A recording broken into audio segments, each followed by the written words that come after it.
on your Babbel subscription when you sign up at Babbel.com. That's Babbel.com to save up to 50%. BABBEL.com. All right, what's the weather like out there? It's hot, hot, hot, hot, real hot. Can you tell me what it feels like? Were you born on the sun? I said it's hot. This is Jonathan Cans, third generation owner of Marvin E. Cans Heating and Air Conditioning. Is this how you're feeling right now? Well, don't let your house feel like a rainforest anymore. To keep your home cool, contact us at marvinecans.com. That's marvinekanze.com. Jim Cipriotti at Retire Ready Financial Group doesn't need Google to know you're worried about retirement. Between inflation, rising taxes, and the uncertainty about Social Security, he understands. That's why he offers a complimentary retirement second opinion. It's a no-obligation meeting for you to talk about your concerns about retirement. You want to know if you're going to be okay? Let's find out. 610-894-7415 or go online, retirereadyfg.com. Insurance and annuities offered through James V. Cipriotti, NPN number 2083768. Everywhere you look, things are getting more expensive. But at Consumer Cellular, we're lowering the price for those 50 and up. Now you can get unlimited everything for just $35 a line. That's $35 a month for unlimited talk, text, and data. Switch to the carrier ranked #1 in network coverage and customer satisfaction and get unlimited everything for just $35 a month. Call 1-888-FREEDOM or visit Consumer Cellular online or in-store today. Price includes $5 credit for autopay and e-billing. Taxes and fees apply. Data speeds reduced after 35 gigabytes. Rankings done by 2025 ACSI survey. Are you having trouble hearing? Hearing loss can devastate the quality of your life. Now, there's an affordable fix for you or your loved one. Rated the best hearing aids of 2026 by Forbes Health, Audion Hearing has the highest quality hearing aids at the lowest prices, starting at just $98 a pair. I actually like them better than my old $5,000 hearing aid. I could not believe how my hearing and life changed. Join over 1 million happy customers by going to audionhearing.com. That's AUDIEN hearing.com. From ABC News, I'm Michelle Franzen. Friends, family, and fellow lawmakers are honoring the late Senator Lindsey Graham at his funeral service at the National Cathedral in Washington, D.C. The 71-year-old longtime senator from South Carolina was remembered for his humor and tenacity during his 30-year congressional career.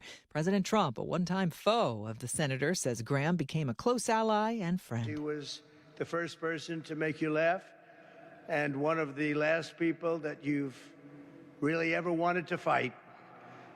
These were the traits that made him into one of the great figures in Senate history. Few like him.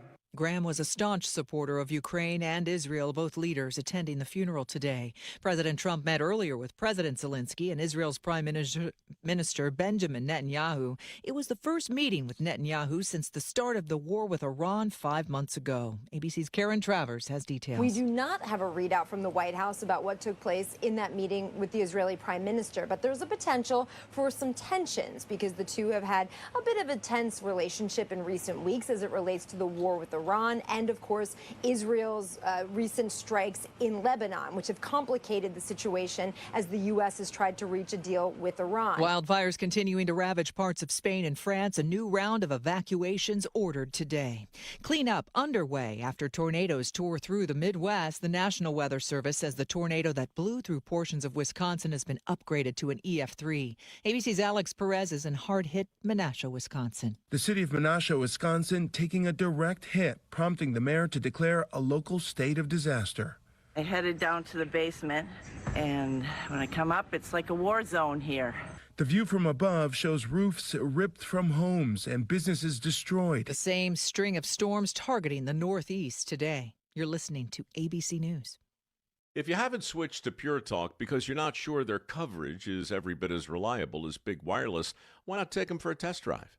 For a limited time, Pure Talk is offering any of their plans for just $15 a month for the first 3 months, including their top-tier unlimited data plan. No contracts, no commitments. Just a great deal on a high-speed network with unlimited data from an American wireless company. Dial pound 250, say Mike Rowe, and let the savings begin. These days, heading back to school means more than pencils and notebooks. It means laptops, tablets, online accounts, and a lot of personal information moving across the internet. WebRoot Total Protection gives families powerful online defense tools with antivirus, VPN, cloud backup, identity protection, and more, helping keep your digital life secure throughout the school year and beyond. Go to webroot.com/radio and get 60% off today. That's webroot.com/radio for 60% off. Live a better digital life with WebRoot, because peace of mind shouldn't be optional. eBay has agreed to a multi-million-dollar settlement that after some eBay employees were found to have harassed and stalked a Massachusetts couple. 7 eBay employees had already pleaded guilty to criminal charges, with some serving prison time. No executives were charged. eBay and some of the company's former executives have agreed to pay out $56 million to Ina and David Steiner. It comes almost 7 years after several eBay employees attempted to track the couple's movements, even sending them threatening packages like a funeral wreath and a box of spiders. It all goes back to critical things the Steiners had written about the company in their self-published newsletter, E-Commerce Bites. In a statement, eBay says the incident was wrong, reprehensible, and should never have happened. Mike Dubusky, ABC News. Singer Ariana Grande is suing dozens of hackers for allegedly leaking her previously unreleased music and personal information for profit on the dark web. Here's ABC's Hannah Battah. The lawsuit claims the unnamed suspects hacked into various personal digital accounts of photographers and producers who have worked closely with Grande, leading to the unlawful and egregious theft, dissemination, and exploitation of unreleased content. The lawsuit filed in Los Angeles names John Doe 1 and John Does 2 through 100 as defendants, accusing them of invasion of privacy and violating a California data theft law. Grande says she wants the identity of hackers revealed and demanding a jury trial. Michelle Franzen, ABC News. If you haven't switched to Pure Talk because you're not sure their coverage is every bit as reliable as big wireless, why not take them for a test drive? For a limited time, Pure Talk is offering any of their plans for just $15 a month for the first 3 months, including their top-tier unlimited data plan. No contracts, no commitments, just a great deal on a high-speed network with unlimited data from an American wireless company. Dial pound 250, say Mike Rowe, and let the savings begin. How about a summer Friday down in Cape May, huh? It's Rich Zioli. I want you to join me at my happy place, which will be your happy place, the Grand Hotel of Cape May, New Jersey, Friday, August 7th, 3 to 6 p.m. Old school PM drive show. It's going to be a blast. We'll have fun. We'll hang out. That's Friday, August 7th, 3 to 6 p.m. at the Grand Hotel of Cape May, New Jersey. You don't want to miss this, so spend a summer Friday with us. For 250 years, our armed forces have bravely served America. Wounded Warrior Project honors that legacy by supporting post-9/11 service members and veterans like Anthony, a Marine who was injured by a roadside bomb in Afghanistan. They carried me through my injuries, not just my physical, but my mental. And seeing other vets doing the same thing helped me tell myself, hey, you can do this. Join us in honoring warriors at woundedwarriorproject.org/America. My name is Whitney Allen, and I'm a widow. My husband, Ryan, died. We never thought we'd ever have to use life insurance, but the unexpected happened. With Ethos, signing up was fast and 100% online. You can get a quote in seconds, apply in minutes, and get same-day coverage. No medical exams, and you can get up to $3 million worth of coverage. I'm grateful we were prepared. Get your free quote at ethos.com/radio. That's ethos.com/radio. Paid spokesperson. Time spent on application may vary. Online health questions required. Everywhere you look, things are getting more expensive. But at Consumer Cellular, we're lowering the price for those 50 and up. Now you can get unlimited everything for just $35 a line. That's $35 a month for unlimited talk, text, and data. Switch to the carrier ranked #1 in network coverage and customer satisfaction and get unlimited everything for just $35 a month. Call 1-888-FREEDOM or visit Consumer Cellular online or in-store today. Price includes $5 credit for auto pay and e-billing. Taxes and fees apply. Data speeds reduced after 35 gigabytes. Rankings done by 2025 ACSI survey. Hi, I'm Dr. Mary Claire Haver, a board-certified OBGYN and menopause specialist. My new podcast, Unpaused, is the place for bold, unfiltered conversations about what it really takes for women to thrive in the second half of life. Every week, I sit down with medical experts, cultural icons, and powerhouse women to talk about what really matters. New episodes drop every Tuesday. Listen to and follow Unpaused with me, Dr. Mary Claire Haver, available now wherever you get your podcasts. Everywhere you look, things are getting more expensive. But at Consumer Cellular, we're lowering the price for those 50 and up. Now you can get unlimited everything for just $35 a line. That's $35 a month for unlimited talk, text, and data. Switch to the carrier ranked #1 in network coverage and customer satisfaction and get unlimited everything for just $35 a month. Call 1-888-FREEDOM or visit Consumer Cellular online or in-store today. Price includes $5 credit for autopay and e-billing. Taxes and fees apply. Data speeds reduced after 35 gigabytes. Rankings done by 2025 ACSI survey. Are you having trouble hearing? Hearing loss can devastate the quality of your life. Now, there's an affordable fix for you or your loved one. Rated the best hearing aids of 2026 by Forbes Health, Audion Hearing has the highest quality hearing aids at the lowest prices, starting at just $98 a pair. I actually like them better than my old $5,000 hearing aids. I could not believe how my hearing and life changed. Join over 1 million happy customers by going to audionhearing.com. That's AUDIEN hearing.com. Think O'Reilly Auto Parts for all your car care needs. Get the parts and service you need fast from the professional parts people at O'Reilly Auto Parts. When you get a diagnosis of Parkinson's disease, things get real. And the Parkinson's Foundation has real answers. Go to parkinson.org or call our helpline at 1-800-4PD-INFO. WPHT, HD, WOGL, HD3, Philadelphia. From the Piazza Auto Group Studios, experience the power of one with 8 brands and 25 locations. Always live on the free Odyssey app. Free speech lives here. The WPHT Afternoon Show.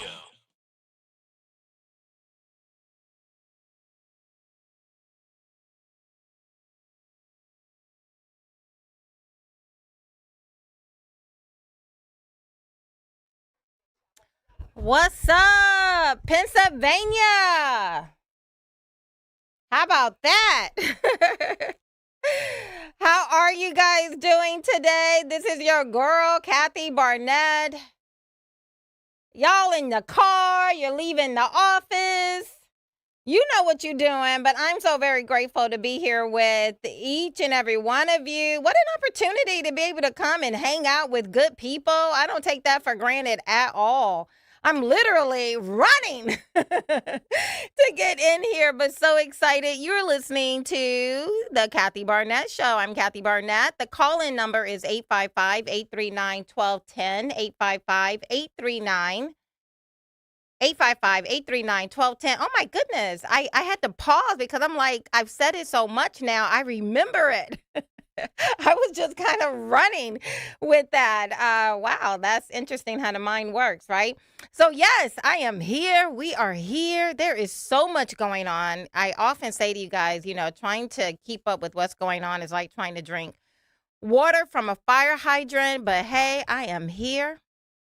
And we are good to go right off the bat. As I don't know if you guys saw this. I was listening to this as I was actually coming in to the studio today, that Governor of Kentucky, Andy Beshear, who's a Democrat, he's a rising politician in the Democrat Party. He has issued a proof of life demand letter for Senator Mitch McConnell to either put up or shut up. He has to prove he is fit to serve or resign. After that lengthy hospital stay, he's still in the hospital. Well, many of you may have seen, I'm not sure, but that his office, Senator Mitch McConnell's office, put out a still photo yesterday, Monday, with him sitting on the side of his bed in this rehabilitation facility center alongside his lovely wife, smiling. It was a still photo. But it was to prove I'm still alive. I haven't pulled Senator Dianne Feinstein. Remember, the senator out there in California who died, and they were still voting for her even though she had died. Well, he put out this still photo. Governor of Kentucky, Andy Beshear, said, nope, it's not enough. We want to see him walking, talking, engaging. And so in his letter that he put out, this open letter, the governor of Kentucky, he said, I am calling on you, Mitch McConnell, to directly and verbally address the people of Kentucky and provide proof of your capacity to serve or resign. Now, on one hand, you and I all are like, yeah, that's rich. Remember, we just lived through the past 4 years of brain dead, dementia ridden Biden in office. And everybody kept coming to the forefront saying, oh, he's running circles around me as he's trying to shake the hands of the Easter Bunny rabbit on the front lawn of the White House. Remember that? So it is. So, you can't take these people seriously, talking about the Democrat governor of Kentucky, Andy Beshear, when he's demanding proof of life, proof of capacity to serve or resign. And yet, at the same time, if you understand anything that is going on in Kentucky, in 2024, I believe it was, Kentucky changed their law, House Bill 622, whereas before the governor people would give the governor at least 3 names for him to choose from, and then he would select one of the 3 people to replace a senator who was no longer in full capacity to serve, or someone who died, or someone who resigned, whatever the reason may be. So in the past, prior to this House Bill 622 in 2024 passing, the governor would just appoint a temporary replacement from 3 people he was handed. But now, today, the governor there's a lengthy process, and the governor must proclaim a special election to fill the remainder of the term. And so the winner of that special election would only serve until McConnell's term expires, which is January of next year. But because of Kentucky's special election notice and candidates filling out their requirements and analysts, they all calculate that the time that is needed to accommodate the law is for the governor to proclaim this special election by next Monday, August 3rd. So the timing makes the release of this still photo by McConnell just days before the August 3rd, kind of blurry deadline, politically significant in that it does not prove that a scheme is not being underway by the McConnell people. But it really does raise your eyebrows that, okay, just days before the August 3rd deadline, here comes this still photo that's at least proving proof of life of some sort. So on one hand, you cannot take these Democrats seriously when they're asking Republicans to now prove capacity in order to fill this seat, i.e., John Fetterman. We know that all too clear right here in the great state of Pennsylvania. But also look at the president, Biden, who we had to live under, right? But so it's really hard to take them Democrats seriously calling for a proof of capacity. But at the same time, over here on the other hand, what kind of fresh hell is Mitch McConnell trying to put the nation through? Because is he just trying to hold out so that he can ride on through the next couple of months of his term versus resigning and then allowing the governor to call a special election, which many believe, I know Marjorie Taylor Greene is already calling for Tom Massey to run in that special election. And many analysts believe Tom Massey, if he should run in that special election, that he would win. There's a lot of people who don't like Tom Massey, both Democrats as well as Republicans. So anyway, I just thought that was kind of interesting, very interesting. Like, that's some of the things that are happening. But I also wanted to get into, with Tallarico. He is running for Senate in the state of Texas. There's a poll that just came out, I believe, from The Hill, that he is 5 points ahead That's real interesting. But it's July. A lot can happen between now and October or November, so I'm not even going to put much weight on that. But what is interesting is that it must be time. It must, it's election season when everyone starts talking about black people. All of a sudden, black people, black issues, black coffee, black tea, black ice, everything is black, and black is beautiful to everyone, and everyone wants to help black people. And here is Talarico. He is now coming out talking about, I love black people. I want to help black people. I'm going to endorse reparations for black Americans. Reparations, repairing past harms is part of my faith tradition, he says. Dude, did I give you guys that interview with the black lady? Yeah. Kind of screaming at him in one of his last, I think he had a town hall a couple of days ago, maybe Sunday or Saturday of last week. And up until this point, he had not said anything. He refused, actually, according to the Dallas Express, to ever come out and give his opinion about reparations. He just always refused to answer any reparation questions, especially during the primary election against Jasmine Crockett, and even up until just a couple of days ago. But he decided to change his tune, and now he just loves black people. He's all about black people, right? Because before, remember, when they said, tell me something you love, he said, I love trans children, right? It's always about the trans agenda. God is non-binary. Remember when he said that God is non-binary? Jesus Christ himself was a radical feminist. He says there are 6 biological sexes. I love trans kids. Mary, Virgin Mary, consent, supports abortion rights. Our trans community needs abortion care too.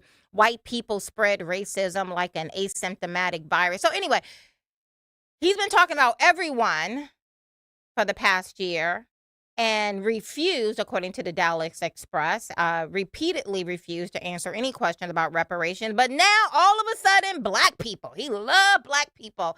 But that came right after this. Stay here, you answer our questions, or you suffer the consequences.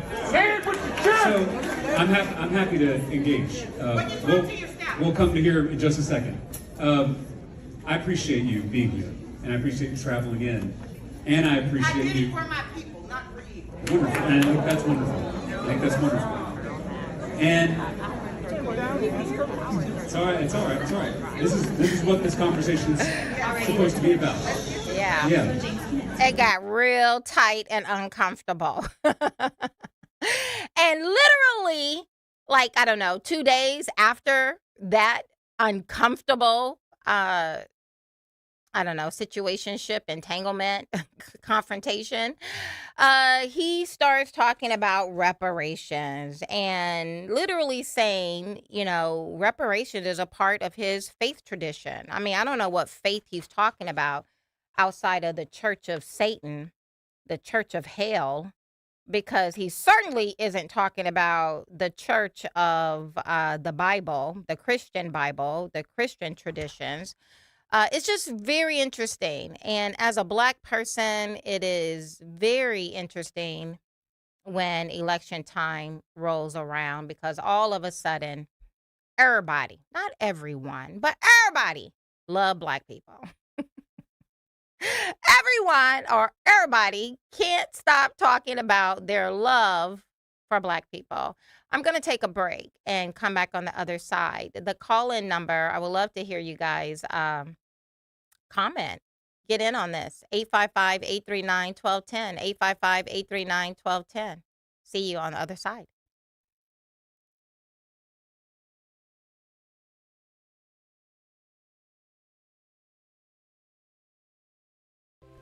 Don't make the same mistake that I did. I called my insurance company directly and they minimized my claim.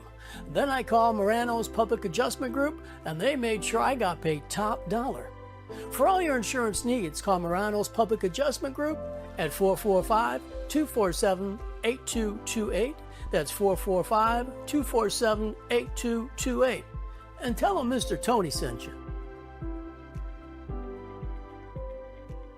The IRS finally caught up with Louie. I hadn't paid my taxes in 8 years. I owe the IRS a lot of money. Louie was in deep trouble. We're going to take your house, put a lien on your bank account, garnish your pay. They don't care. They're going to take your paycheck. Louie found out about Optima Tax Relief, the leading tax resolution firm. A-plus rated by the Better Business Bureau, they've resolved over $3 billion for their clients. Optima Tax, they help me. They calm me down. They make me feel comfortable, and I trust them. Louie has a lot to be thankful for. I don't owe the IRS anymore, and I'm able to live a comfortable life, a lot better life. It was because of Optima Tax. For tax help you can trust, call Optima now for a free consultation. Take it from Louie. If you owe the IRS, don't go it alone. Give Optima Tax a call. They can help you. Call 800-354-2840. 800-354-2840. 800-354-2840. Optima Tax Relief. Testimonial from an actual client. Some restrictions apply. For complete details, please visit OptimaTaxRelief.com. This year, America celebrates 250 years. 2.5 centuries of courage, sacrifice, and family stories passed down from one generation to the next. Hi, I'm Nick Mako. And I'm Adam Baselogger, founders of Legacy Box. Your family's piece of the American story is sitting in an attic or closet right now, trapped on aging VHS tapes, camcorder tapes, film reels, and fading photos. Those boxes hold moments you can never recreate. Your wedding day, your children's voices when they were little, grandparents coming back to life on screen. Over 2 million families have trusted Legacy Box. And we've just partnered with the USO to digitize fragile handwritten letters from World War II, helping preserve American history for future generations. As America turns 250, remember that your family is a part of the American story. Preserving those voices, faces, and moments is a part of your responsibility to the next generation. Don't let them disappear on your watch. Visit legacybox.com/radio for our amazing America 250 sale. That's legacybox.com/radio to save. This is the sound of Lucy, staying on top of her spending. You see, even though she's buying a new pair of jeans, she knows that it fits within her monthly budget. Because Wells Fargo will send an alert if her balance drops below her set amount. Yep, nothing gets past Lucy, or Wells Fargo for that matter. However you make money work, Wells Fargo can work with that. Wells Fargo Bank, N.A., member FDIC. Attention, have you racked up $10,000 or more in credit card debt? Are you barely getting by making minimum payments? With credit card debt reaching all-time highs, National Debt Relief is notifying consumers about significant debt relief options currently being made available to help those with overwhelming credit card debt. These options may reduce a large portion of credit card debt for those who qualify. You don't need to declare bankruptcy or take out a consolidation loan, and you may only have to pay back a fraction of what you owe, even if you have bad credit. National Debt Relief has already reduced the credit card debt for more than 550,000 consumers, so don't wait. If you owe $10,000, $20,000, or even $100,000 in credit card debt, you can now take advantage of this financial debt relief as the cost of living continues to skyrocket. To check what debt reduction you may qualify for, call 800-358-6868. That's 800-358-6868. Again, 800-358-6868. At the Y, strength means something different. It means people of all ages being together. It means you can be swishing the game-winning shot, learning to plie in first position, jabbing, crossing, and hooking a punching bag, canoeing in the lake at summer camp, donating food for your neighbors, watching your son learn about water safety in the pool. 175 years later, there's still no place like this place. Get involved at your Y. Learn more at ymca.org. Follow Talk Radio 1210 on Instagram and Facebook at 1210 WPHT.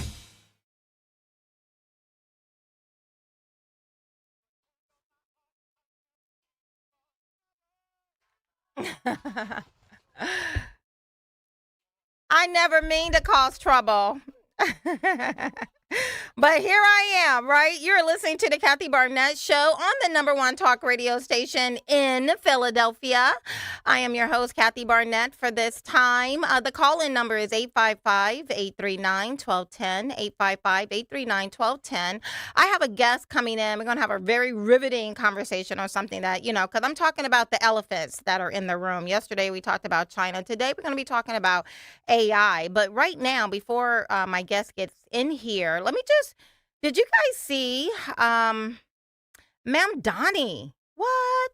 Now, I know you guys have been talking about a lot with Ma'am Donnie putting out basically doxing rich people, people who have the ability to afford a vacation home in a wealthy part in many wealthy parts of New York. I know you guys been talking about that ad nauseum, but did you guys see where his office put out what they are calling New York City immigrant enclaves? I think this came out last Friday. I haven't heard really anyone talking about this, but Ma'am Donnie is now receiving some backlash and having to defend his controversial New York City map after omitting iconic Little Italy, Jewish, and Irish neighborhoods. Yeah, you heard that. What a turn of events, right? So he puts out this map of New York City immigrant enclaves. And let me just read some of these. He lists 30 of these immigrant enclaves, and he has Chinatown, he has Guyana, he has Koreatown, he has Little Africa, Little Albania, Little Bangladesh, Little Caribbean, Little Colombia, Little Dominican Republic, Little Ecuador, Little Egypt, I already said Guyana, Little Haiti, Little India, Little Manila, Little Mexico, Little Palestine, Little Pakistan, Little Poland, Little Senegal, Little Ukraine, Little Yemen, and people who have traditionally been lumped into the undifferentiated racial block of white people raised the alarm and said, "What? No. What are you talking about?" So he didn't list Jewish people. He didn't list any Italians, didn't list any Greeks. He just listed the ones that I mentioned, and there's like 30 of them. And so Madani's immigrant enclave produced a fascinating reaction because you have those, like I said, who typically are lumped into the undifferentiated white people bucket, including Irish and Greeks and all of that, and others. They are saying, wait a minute, we are not merely white. We are distinct ethnic communities. We have immigrant histories, we have immigrant neighborhoods, immigrant churches and traditions, and we've made contributions, and we deserve to be recognized. And perhaps, and it's not funny. It is really just a state of our union right now that, perhaps to shine these, DSA and people who hate themselves, like Tallarico. I just said earlier that Tallarico is out here telling people that his whiteness is a virus. So maybe, what started off as, oh, let me say something disparaging about the color of my skin so that I can win votes. Maybe it's actually moved past just verbiage, and now people are really taking it to heart. And not just people, but your people, white people. Perhaps your little white boy and girl is now looking at the color of their skin and they're saying, well, I don't want to be lumped in there with white people. Don't put the white label on me. And it's no longer cool to be white. Why would it be cool to be white when everything from the Democrat Party is that your whiteness makes you inherently evil? I mean, that's a part of the progressive ideology, and they have spent years transforming whiteness from a description into an accusation. And Tallarico, like I said, he compares being white to a virus that must be eradicated. And at the same time, every other identity, whether you're from Yemen or Egypt or Africa or Mexico or Palestine, Pakistan, all of those identities are celebrated, protected, and elevated. And magically now we have people who are generally lumped in as white people are suddenly rediscovering their great-great-great-great-grandfather who immigrated here. And before that, they were just classified, lumped in as white, whether they were Italian, Irish, Greek, Polish, Armenian, Slavic, Jewish. They were just, we just looked at them and say, okay, white person. But now being labeled white has become a liability in Mamdani's America, in the Democrat Socialist America, the Democrat Party, actually. Their version of America has placed a liability. And before, people like you and I, we would look at this and say, well, that's stupid. I mean, I was one of the very few, very vocal critics here in the state of Pennsylvania against CRT, against the 1619 Project, against Black Lives Matter organization, against DEI, because I subscribe to what Martin Luther King Jr. said, that we should be judged by the content of our character and not the color of our skin. I believe in merit. I believe that's the only way. I believe in the old American idea. Remember, people used to run around talk about e pluribus unum, out of many one. And now, today, diversity is just really just a polite word for division. And it is sad. It's a sad state of our union when you have white people now, people who are, historically, we would have just lumped them in there as, white people.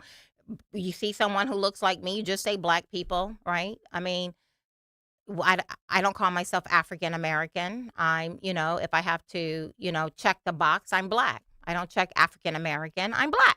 I'm a black American. I'm an American who happened to be black. And you just move on about your day, right? Because you have the boxes. You got to check the boxes. And generally, white people would be like, oh, I'm, Jewish person. Oh, I'm white. Or, Italian. Oh, I'm white. Like, you don't see on these boxes Italian. You just see white. And people would just check that box. Well, now, being white has become a liability in the eyes of some. Yeah. And this is the inevitable product of identity politics. If every group is encouraged to organize around its ancestry, except one group, so everyone can organize around their ancestry, except for one group, white people, which is told that its collective identity is inherently oppressive, then eventually the members of that disfavored category will either reject the label or organize around it. Neither of those outcomes really strengthen America. So essentially, if you, we've been telling these young people, your young white daughter and son, that the color of their skin makes them inherently evil, and it keeps getting pounded in. Donald Trump has not disabled or dismantled the Department of Education. The unions are still in control of your child's public school system. And so they're still in there teaching your children that their whiteness gives them privilege and that makes them evil. And now your children are growing up and they're believing it. And now they're rejecting their whiteness. They're ejecting their white American. They want to be an immigrant because, quite frankly, I used to call it, when I was on the campaign trail, oppression Olympics. How oppressed are you? That's how we value the worth of people. The more oppressed you are, the more valuable you are in America's economy of things today, right? So if you can be black, okay, that's great. But if you can be a black immigrant, that's better. If you can be a black immigrant who's a woman, even better. If you can be a black immigrant woman with a lazy eye and a bum knee, even better. Oppression Olympics. How oppressed are you? And the more oppressed you are, the more virtuous you are. Well, guess what? Republicans primarily, you stuck your head in the sand, you laughed, you made memes, you thought it wasn't going to come to you. And now your little white boy and girl is saying, well, you know what?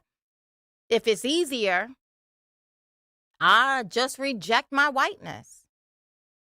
And now they are up in arms, because they are now rediscovering their great something, right? So again, the solution, it's not rocket science. The solution is not to create 30 more competing ethnic constituencies. It is to remember the American formula, e pluribus unum, out of many, one. Diversity is not our strength. Diversity is just a polite way of saying division. We need to please preserve your ancestry. I wished I knew mine. I'm the product of, I have the blood of slaves in me. A large portion of my ancestry has been severed, and it really makes me sad at times. And I have done the best I can to try to figure out where I'm from. Who am I? But there are people, I have wonderful friends, Italians, Greeks, who have this long ancestry. And I love hearing their stories. It makes me happy. I think you should preserve that. I don't think you should just, whitewash everything and just say, I'm an American. No, there's history, there's culture, there's value in that. Honor your family stories, but share one citizenship and one national identity. I'm not from Africa. I'm American. I'm a Black American. Diversity without unity is not strength. It is organized fragmentation. You're listening to Kathy Barnette on the Kathy Barnette Show. Here's the call-in number, 855-839-1210, 855-839-1210. I will see you on the other side.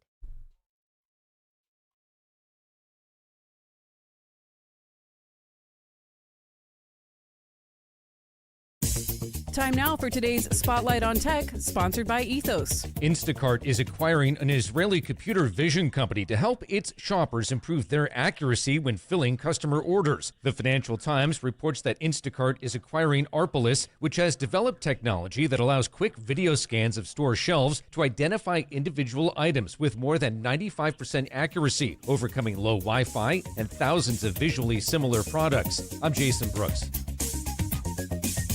If you own a business, you've heard it all. From fast funding to easy approvals, everyone says the same thing. LendSeek is different. We show you what you actually qualify for. LendSeek's AI-enabled platform matches you with funding options with no guesswork. Up to $5 million in as fast as 24 hours. If you've been in business over a year, doing at least $50,000 per month, apply for free with zero out-of-pocket costs and access to over 100 lenders. Start ready, stay ready. Lendseek.com. LENDSEEK.com. Heat means it's that time of year to crank up the AC again. To keep your home cooling more efficiently and help save you on high energy bills, better go Gaida and finally replace your old drafty, inefficient windows and doors at Gaida Door and Window. Right now, Gaida is offering their best discounts of the year with their big 40% off summer sales event on all expertly installed windows and doors. You'll receive 40% off each window you buy. That's right, 40% off all high-performance, energy-efficient triple-pane windows. And you'll receive 40% off any door, including insulated entry doors, patio doors, garage doors, and storm doors. Plus, get your project started today with no money down and pay it off interest-free for up to 18 full months. All prior sales excluded. Minimum purchase required. Don't let these big discounts pass you by. Go Gaida today to take advantage of these limited time savings by calling to schedule a free in-home estimate at 1-877-GO-GAIDA or visit them at GoGuida.com. That's go, GUIDA.com. So much of our lives are online today that it's hard to know if we're being scammed. Keep your online information secure with simple steps you can take today. To learn more, go to CISA at cisa.gov/secure our world. If not me, then who? This ethos is driving the Travis Manion Foundation to empower veterans and families of fallen heroes to develop character in future generations. In 2007, Marine First Lieutenant Travis Manion was killed in Iraq while saving his wounded teammates. Travis's legacy lives on in the 5 words he spoke before leaving for his final deployment. If not me, then who? Guided by this mantra, veterans are continuing their service, developing strong relationships within their own community, and thriving in their post-military lives. Visit travismanion.org. On top of first-class care, you will never receive a bill. The only thing we had to worry about was just keeping Azalea comfortable. St. Jude saved her life. Finding cures, saving children. Learn more at stjude.org. Now back to the Piazza Premium Automobile Studios. Powering your drive with 10 brands and 20 locations. This is Talk Radio 1210, WPHT.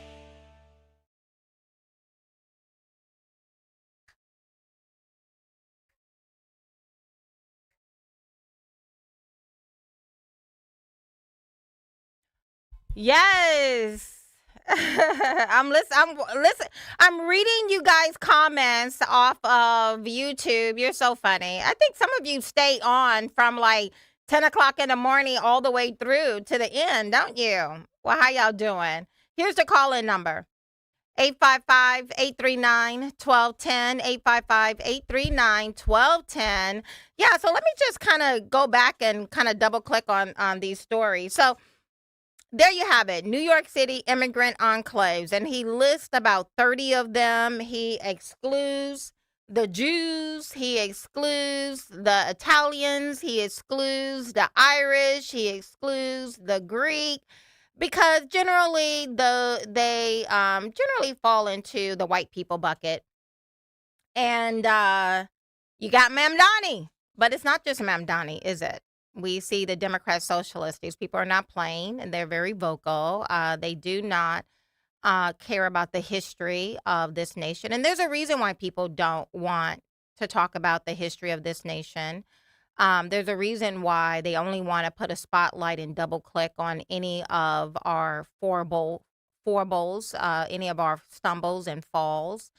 Because if I just, hyper fixate on that, then I don't know the good that this nation has done. And history, quite frankly, it anchors us. It tells us who we are, even at a micro level, just in your home, the stories that you've been told by your uncles and your aunts and your grandparents and your great-grandparents about your family history. It gives you a sense of identity and a sense of worth and a sense of, this is who I am. It stabilizes you. It anchors us in something, right? Well, if I remove your history, or if I rewrite your history and just says your history is just all bad all day, all long, it makes you unstable. It places you on shaky ground. Like, where do you go with no foundation? You're just there for the picking. So anyone can come in and tell you who you are. And I am here sounding the alarm that we now have white people, your white children, who are rejecting, or who are at least, kind of weighing the worth of their own identity, and that perhaps it's not enough. And that perhaps, I need to add Italian or Jewish or, I don't know, whatever, Polish, something, European - American. I mean, I don't walk around saying African American. I honestly, I don't. I stopped doing that probably by my late 20s. I stopped. I caught myself saying it, and I was like, that seems weird. Never been to Africa. Have no intentions of going to Africa. Don't know anyone with my DNA who lives in Africa. Why am I walking around calling myself an African American? And quite frankly, most Africans don't want to associate with Black America, or associate with strong ties or identities with Black Americans. That's a fact, Jack, whether you like it or not. So why am I walking around here calling myself African? I'm not. I'm Black American. But you have a lot of people who are putting a big spotlight on the color of our skin and making it feel as though the majority of my worth is the color of my skin. We used to be that kind of nation, and now they are hyper fixating on taking us back to that kind of nation. And like I've said to Black people all the time, every time I can get a bunch of Black people in a room together, this is not going to work out well for us. This is not going to work. All of these immigrants, all of these people running around here trying to get people hyper fixated on color of skin, that's not going to work out well for Black people. And I think this is where we find ourselves today. So yeah. Also, I wanted to just highlight, I would be remiss if I did not say Lindsey Graham's funeral was today. President Trump was there. I mean, he had a very long day. The president did. The team actually put together the movings of this president, President Trump. And I remember reading the movings of Joe Biden, and it was Joe woke up. Joe went back to bed. And President Trump, boy, he hit the ground running. A very long day. But yes, we had Lindsey Graham's funeral today, which really became a diplomatic summit for the most part. We had Israeli Prime Minister Benjamin Netanyahu, who was there. Ukrainian President Zelensky was there, among many others. And they came to honor Senator Graham, but they were also there. They had their private meetings with President Trump as well. And, for what it's worth, Graham really was. I remember being on the campaign trail with Vivek and traveling all across the nation. And, Senator Tim Scott would be in the back room and various others. And Lindsey Graham really was considered one of Washington's central bridges between President Trump, America First movement, and this older interventionist foreign policy establishment Republican base. But not only just within Republicans, I mean, he had a very friendly relationship with many Democrats as well. And, for better or for worse, there you have it. We're going to take a break, and hopefully my guest is here. But before we do, I want to encourage each and every one of you to go to kathybarnette.com, kathybarnette.com. And at the very top of the banner is my next forum. It will be Saturday, October 24th of this year. And I am bringing policymakers, people from Mississippi who was a part of the Mississippi Miracle, to Philadelphia. And the central question I'm asking is, can Philadelphia become America's next Mississippi Miracle? Is it even possible? I mean, guys, if Mississippi can move their entire student body up and over towards the right on the chart that measures our third grade reading levels, the entire student body. It wasn't one segment over another another segment. It was the entire student body dramatically improved their reading. If Mississippi can do it, what prohibits Philadelphia from doing it? I mean, what's wrong with our children? Why can't our children read? And I'm sure you guys have seen that video. I know I played it when I was filling in for Don Stensland, of a young kid at a Philadelphia high school filmed himself asking his fellow students to read a simple sentence on a index card, and not one of them could do it. And even if they could do it, they didn't understand what they had read. But I didn't see any of them who had actually read it. But the comprehension skills of our students, it is just, I mean, this is not going to bode well. And they are going to be useful idiots in the hands of very nefarious people. We have a ton of elephants in the room, y'all, in the nation. The problems we're contending with as a country, they are huge. They are leaps and bounds of what our forefathers had to contend with. And they are actually civilizational. Whether civilization is even going to continue as we know it.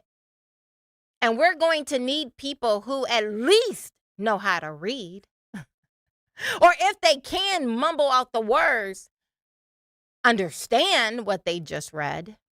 We're going to need that. And my question is, can Philadelphia become America's next Mississippi Miracle? It is not a partisan event. This is about our children. I don't care if you're a Democrat or a Republican. It's going to be held in Germantown. We're going to be offering a working lunch even through it.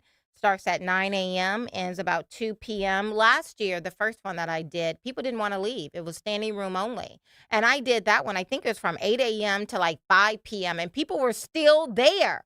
It was amazing. So again, I'm doing my part.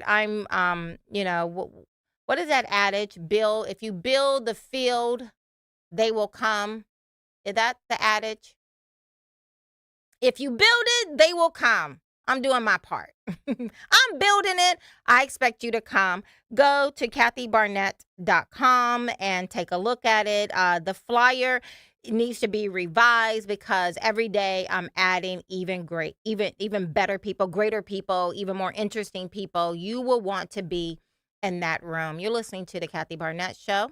And I'll be right back. That call-in number is 855-839-1210, 855-839-1210. See you in a moment. Bye.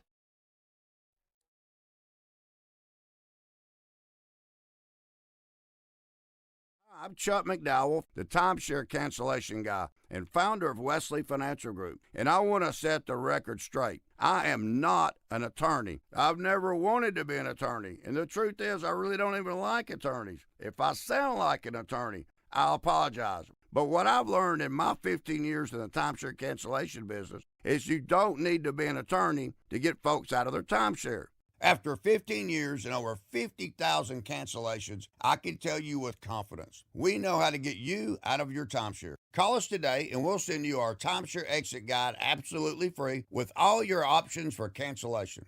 Attorneys, this was meant to be funny, so please don't sue me, especially my friend Kenneth from Black River Falls, Wisconsin. Call now for your free timeshare exit info kit. 800-838-6767. 800-838-6767. 800-838-6767.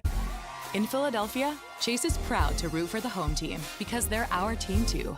We cheer from the bleachers and on the sidelines. We cheer for gymnasts and quarterbacks. And with more than 80 local Chase branches and 5,000 nationwide, we are right beside you, Philadelphia. Neighborhood bankers, digital tools, national strength. Chase, make more of what's yours. JP Morgan Chase Bank, N.A. member FDIC. You don't need another opinion, just the facts. What caused that crash on the Schuylkill? Will it rain before the kids' game? What happened at the school board meeting last night? At KYW News Radio, we don't take sides. We take notes, delivering the information you need to make the best decisions for your family. The news you need whenever you need it. Depend on KYW News Radio, Philadelphia's most trusted news leader for more than 60 years. You can now tune in to Talk Radio 1210 WPHT on the iHeartRadio app.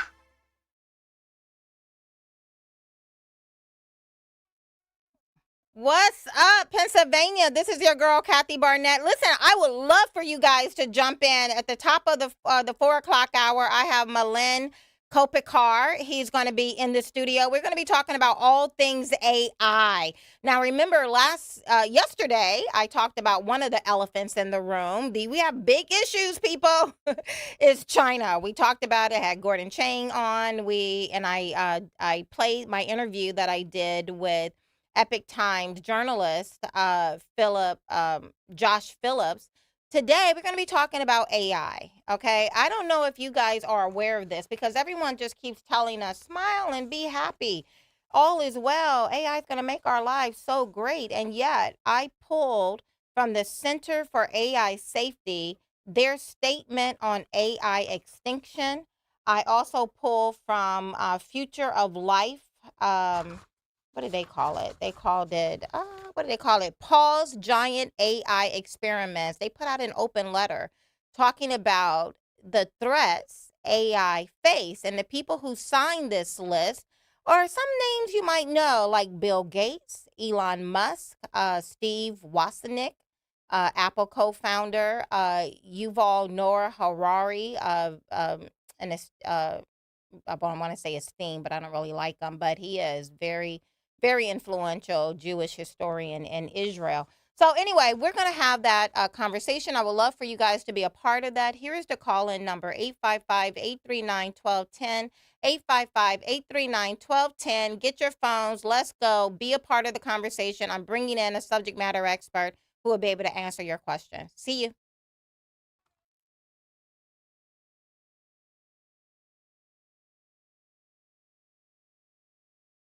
The Bloomberg Market Minute, sponsored by Piazza Auto Group. Experience the power of one with 8 brands and 25 locations. This is a Bloomberg Money Minute. We're seeing gains for stocks today, especially Dow stocks like Coca-Cola and Boeing. That's after companies posted quarterly results investors liked. Tech shares, though, for the most part, have been lagging today. Speaking of tech, OpenAI and Anthropic employees are now circulating a petition that calls on the government to support a mechanism to deliberately pace AI development. Petition warns of a risk AI progresses faster than people can understand or control, referencing advances in automating AI research. The petition expected to be made public as soon as this week. It's also being circulated to Google DeepMind employees. And Amazon Prime will air National Hockey League playoffs in Canada. It's a licensing agreement with Rogers Communications. Prime Video buying exclusive rights to 2 first-round series and 1 second-round series a year. It'll be the only broadcaster of Wednesday night NHL games, with broadcasts in English and French for at least 26 national regular season games. Denise Pellegrini, Bloomberg Radio. Hi, this is Dom Giordano. Why do some people just seem to age better than others? Truth is, it may have less to do with age and more to do with how well their bodies repair and recover each day. That's why Rescue created their Renew You age-defying drink mix. For a limited time, listeners can buy one, get 2 more free at res-q.com. Renew You is a delicious orange drink packed with powerful amino acids that support muscle energy, collagen production, brain function, and the building blocks your body needs to age well. Just mix it with water and enjoy. Plus, it's loaded with antioxidants to support youthful skin and cellular renewal, helping you feel energized and ready to enjoy the things you love with confidence. Just go to res-q.com and look for the buy one, get 2 free Renew You bundle. Or call a product consultant, 800-26-ALIVE, 800-262-5483. Don't wait. Give your body what it needs for lasting vitality. Visit res-q.com. Claim your buy one, get 2 free Renew You bundle today. I've always wanted to learn French, but the app I tried didn't help. If you want to memorize words in another language, there's an app for that. But if you want to really learn another language, there's Babbel. Babbel was designed by over 200 language learning experts to be the most effective way to learn another language. With other language learning apps, I was just playing games. I wasn't really learning. Babbel's different. Every time I open the app, I can choose to work on my writing, speaking, or listening. And it saves my mistakes for me to review, so I'm constantly improving. Babbel feels like it was created intentionally by people who really know what you need to learn another language. Before Babbel, I thought I just wasn't good with languages. But now I'm speaking French. Tout ça, c'est grâce à Babbel. Want to really learn another language? Save up to 50% on your Babbel subscription when you sign up at Babbel.com. That's Babbel.com to save up to 50%. Babbel.com. It feels like every day there's something in the headlines that could make you wonder to yourself, is now even a good time to retire? So many people are waiting, and those folks are going to be waiting a really long time, I hate to say, because there's no perfect time. The market is always unpredictable and volatile. Fortunately, Jim Cipriotti has been helping people get to, through, and beyond retirement for over 28 years, and each week he wants to help give you that freedom to retire. Listen to Freedom to Retire with Jim Cipriotti Saturdays and Sundays at 6 a.m., 9 a.m., and 5 p.m. on Talk Radio 1210 WPHT. When someone's AC is on the fritz or drains are just not draining at all, like at all, Horizon Services never asks, how soon do you need it fixed? You know why? Because no one in recorded history has ever said, oh, take your time, just whenever you can get to it. We just assume how fast can you get here will always be the answer. So Horizon will be there same day, and we won't leave until you're 100% satisfied. See? Sometimes it's good to assume. It gets your AC fixed fast. Book today at horizonservices.com. Smokey the Bear. Then you know why Smokey tells you when he sees you passing through. Remember, please be careful, it's the least that you can do. What you desire, don't play with matches, don't play with fire. After 80 years of learning his wildfire prevention tips, Smokey Bear lives within us all. Learn more at SmokeyBear.com. And remember, only you can prevent wildfires. Brought to you by the USDA Forest Service, your state forester, and the Ad Council. When I deployed, I didn't realize that even the air we were breathing was dangerous. Veterans like us are now eligible for new VA care and benefits based on when and where we served. Apply today. Visit va.gov/PACT. WPHT, HD, WOGL, HD3, Philadelphia. From the Piazza Premium Automobile Studios. Powering your drive with 10 brands and 20 locations. Always live on the free Odyssey app. Free speech lives here. The WPHT Afternoon Show.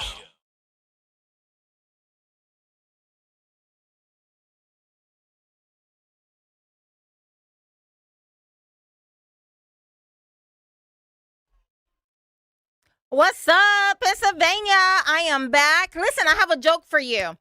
A Democrat socialist, a Christian, and Sam Altman, the creator of ChatGPT, walked into a bar. The bartender asked, "Who are you? And what is your purpose for being here?" The Democrat socialist says, "I am a member of the collective, and my purpose is to restructure society." The Christian says, "I'm created in the image of God, and my purpose is to glorify him."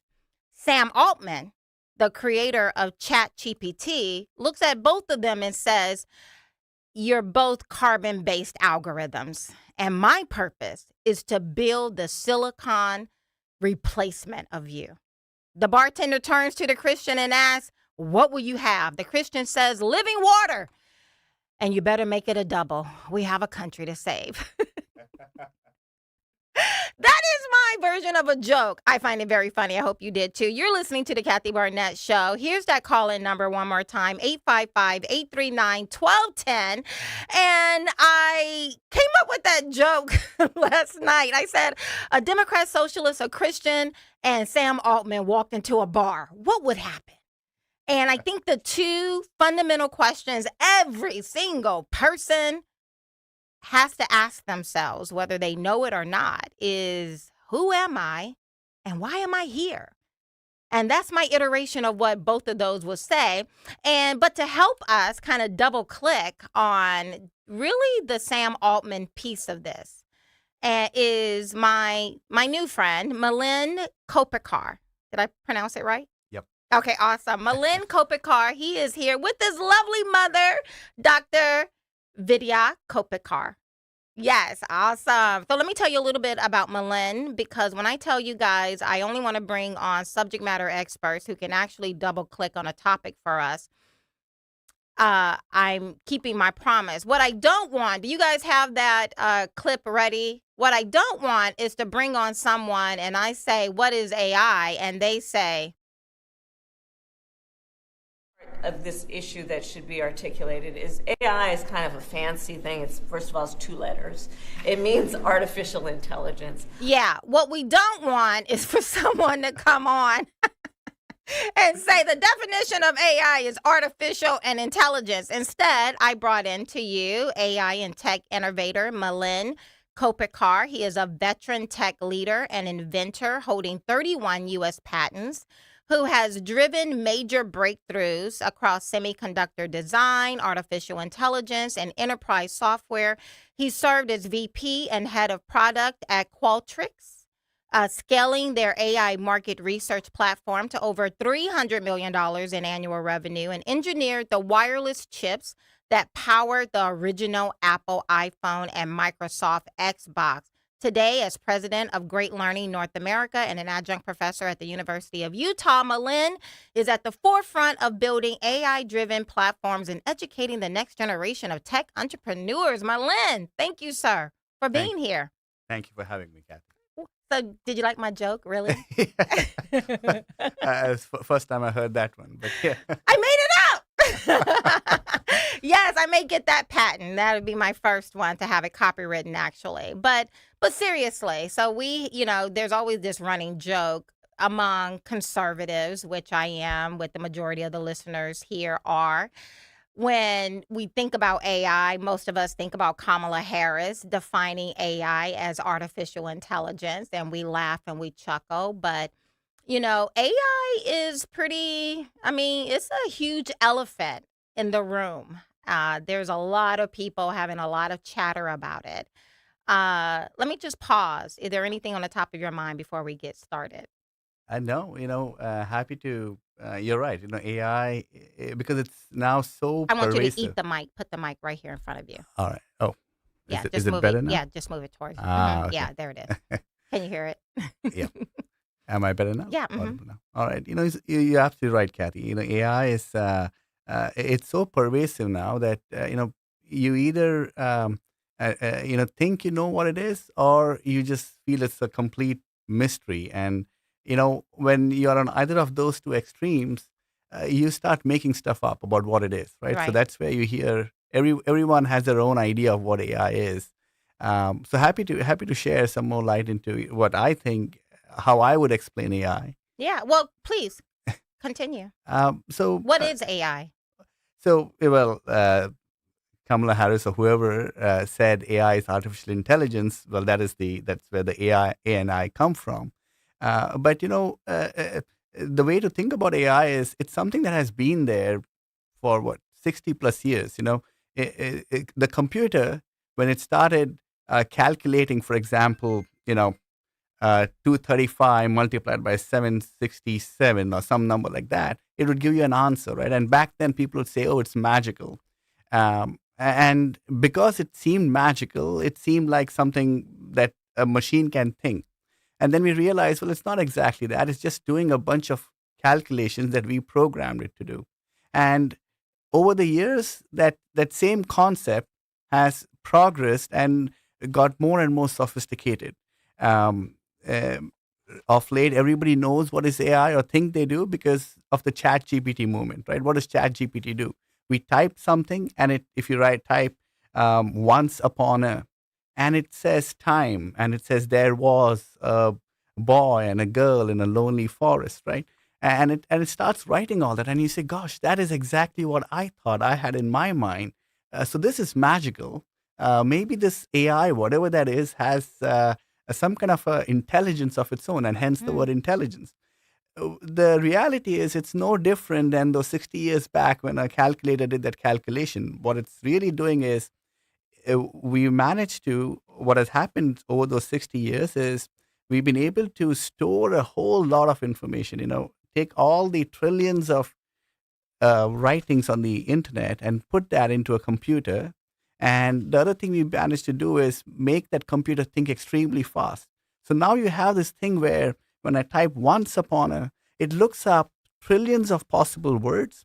It looks at, all right, here's a common pattern. Once upon a, I see this word called time keep coming up again and again. So all it does is blindly chooses the most likely word and puts it out there. And we think, oh my God, that's exactly what I had in my mind once upon a time.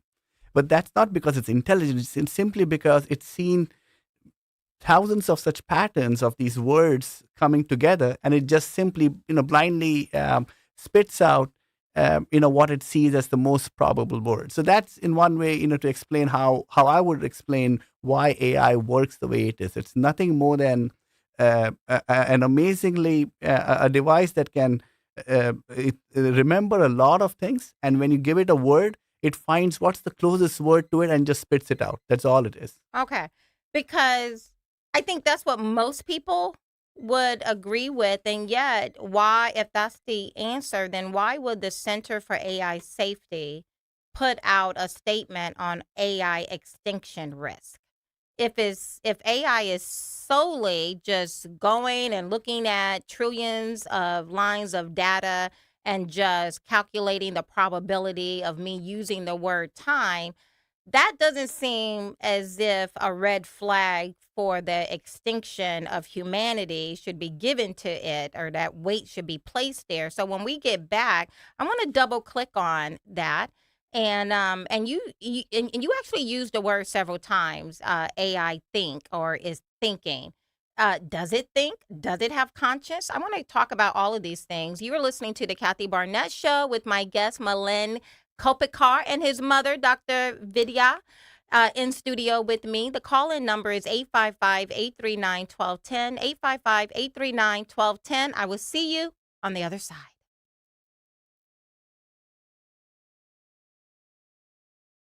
Attention, have you racked up $10,000 or more in credit card debt?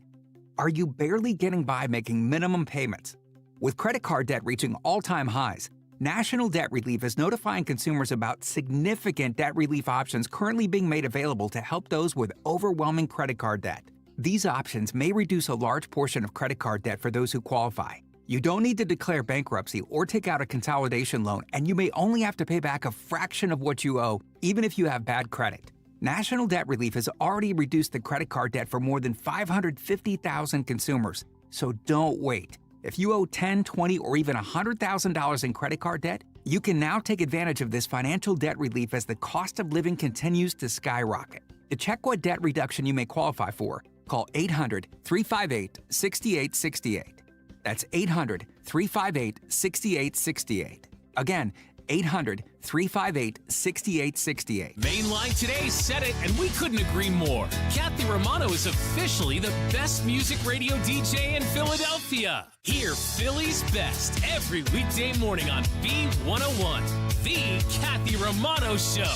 Hi, welcome to Bucks County Estate Traders. Hi, we need to fill a big space on our wall. Something that says, wow. Oh, of course. Our showroom is full of all styles of artwork and decor pieces. And some of our items have even been featured on the big screen and in TV shows. Oh, that's awesome. Pretty cool, right? So when you're looking for a stunning piece of art, Bucks County Estate Traders has the selection and variety. And I see your inventory is online. Oh, it sure is, along with the size and price, so you can measure the space and browse at your leisure. It's all at BucksCountyEstateTraders.com.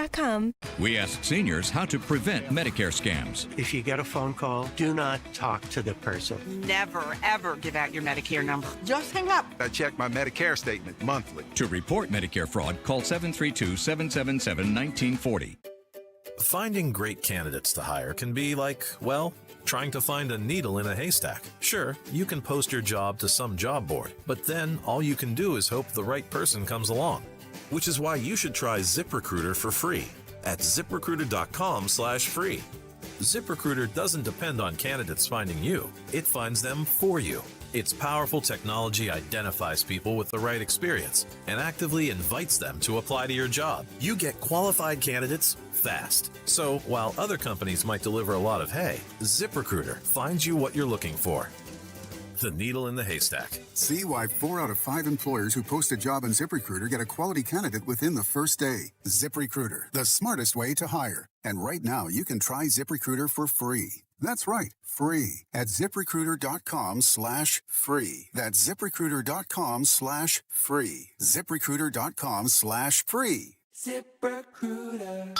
Yo, Collegeville. Follow Talk Radio 1210 WPHT on the free Odyssey app. Download it now.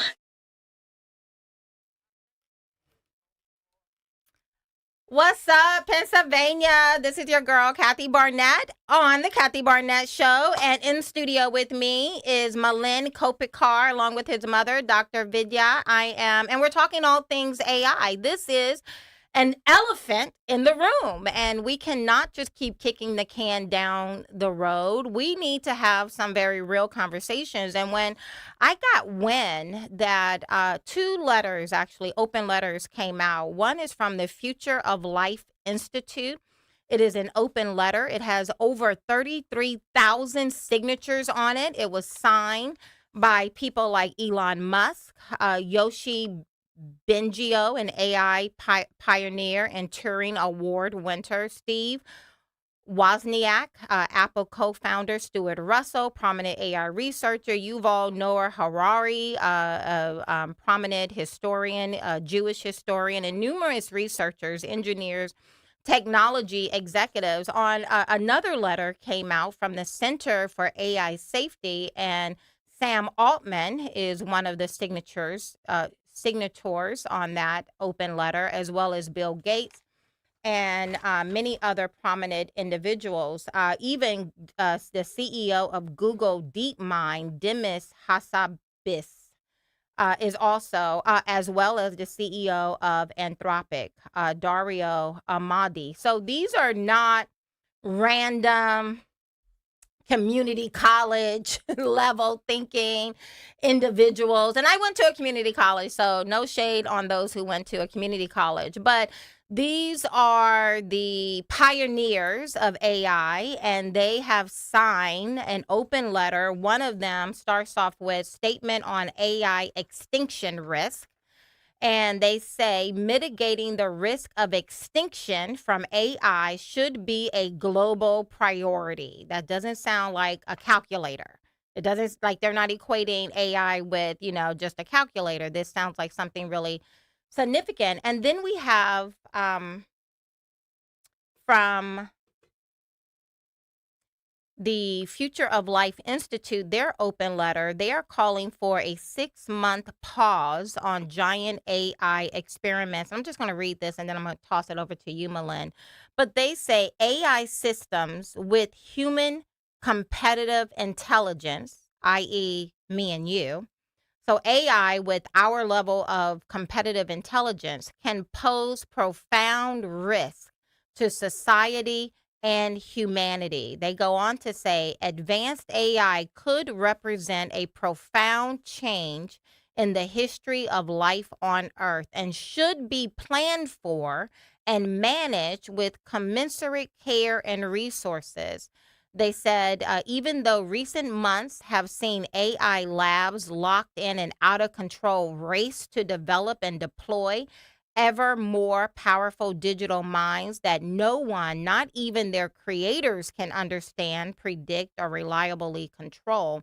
And the last thing I'll read here, they say, contemporary AI systems are now becoming human competitive at general tasks. I'll get back to that general task in a moment, but what do you say? I mean, this seems pretty weighty, these red flags. These are not just your run-of-the-mill individuals. These are the pioneers of AI who are saying, wait a minute, we don't even know what it is we're producing here.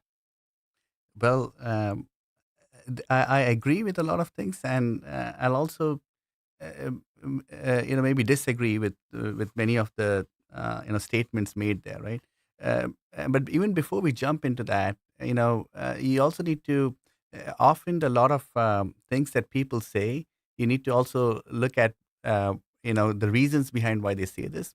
Sam Altman, he heads OpenAI, which is trying to, they call them frontier models. So they are at the frontier edge of the latest innovation.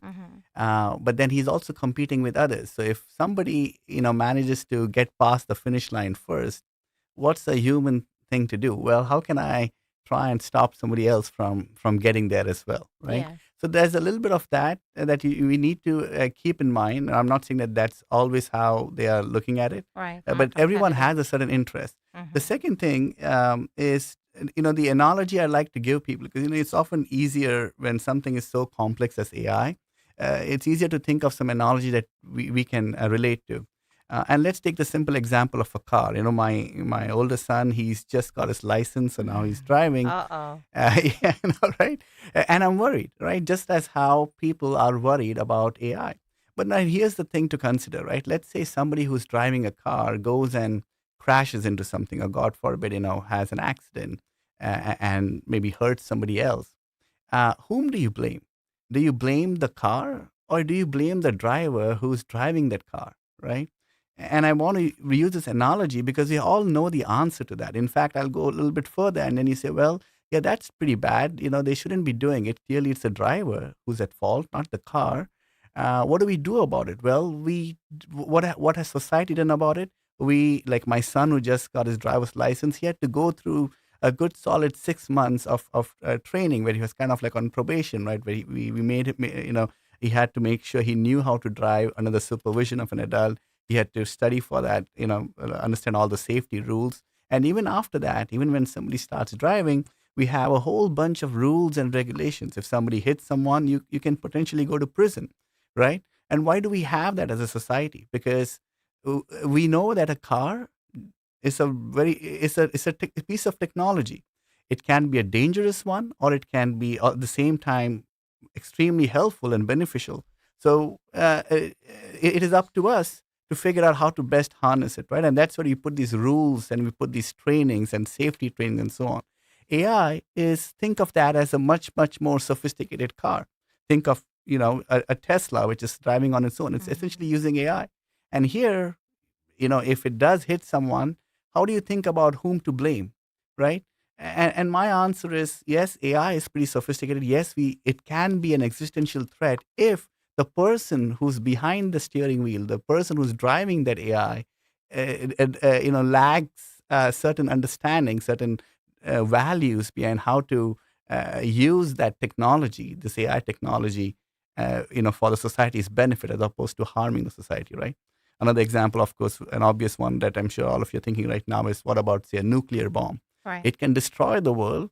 At the same time, it can have amazing benefits if you harness the technology. And the difference is not the technology, a difference in how it's used. It's not technology, but the person who has that button to press on whether I'm going to send out a nuclear bomb or whether I'm going to fire up a nuclear reactor to help generate electricity for the thousands of people to survive, right? Very true.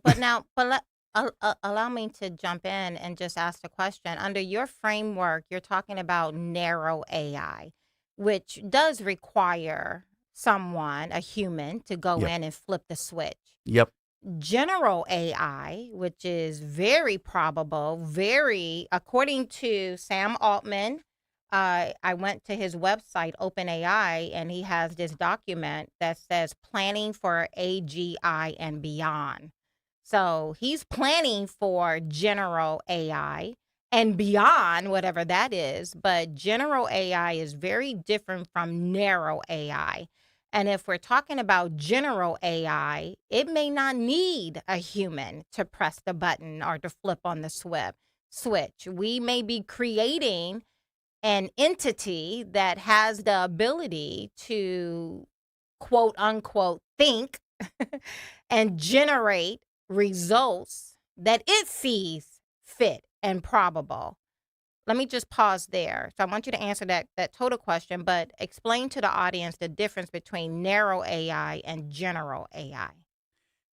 Good question, and thanks for asking for defining this, right? So I can answer the first, and the second will be something that's up for debate. I don't think anyone has the correct answer. So the first one, narrow AI, almost everything that we are seeing around us, whether it's that AI in a Tesla that's self-driving, or whether it's that Chat GPT that's writing an amazing poem for you, or pick your favorite AI tool, whether it's that Gemini that creates this amazing little video of somebody doing some caricature, doing something funny.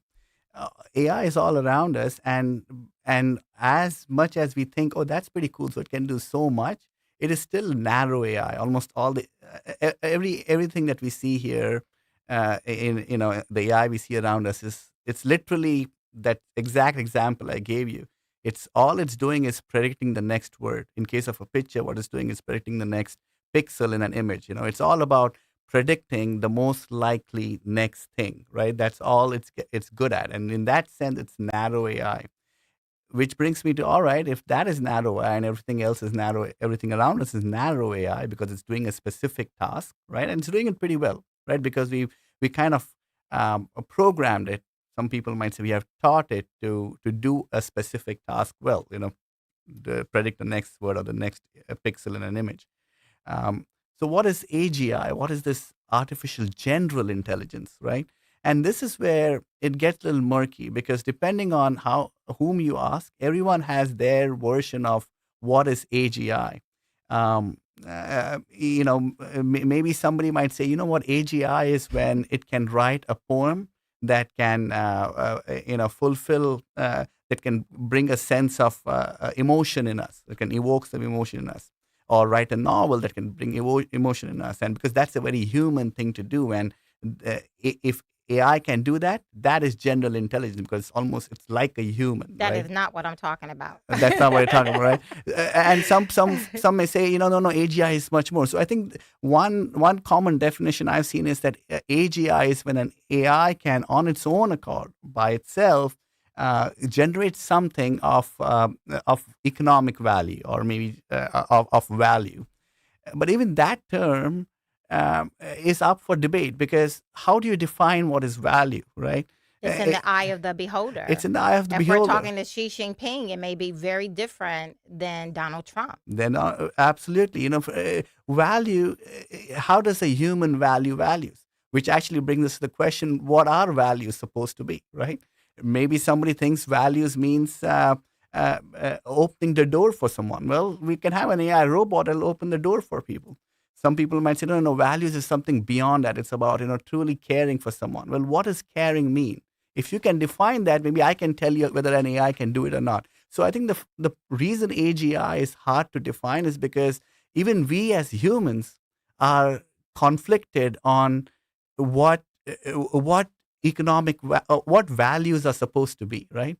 I wish we did not have that conflict, but unfortunately, we as a human race have conflicts on just that very basic one-word values. And that probably also means that if we are confused, clearly AI is going to be confused too about what AGI is supposed to be. Yeah.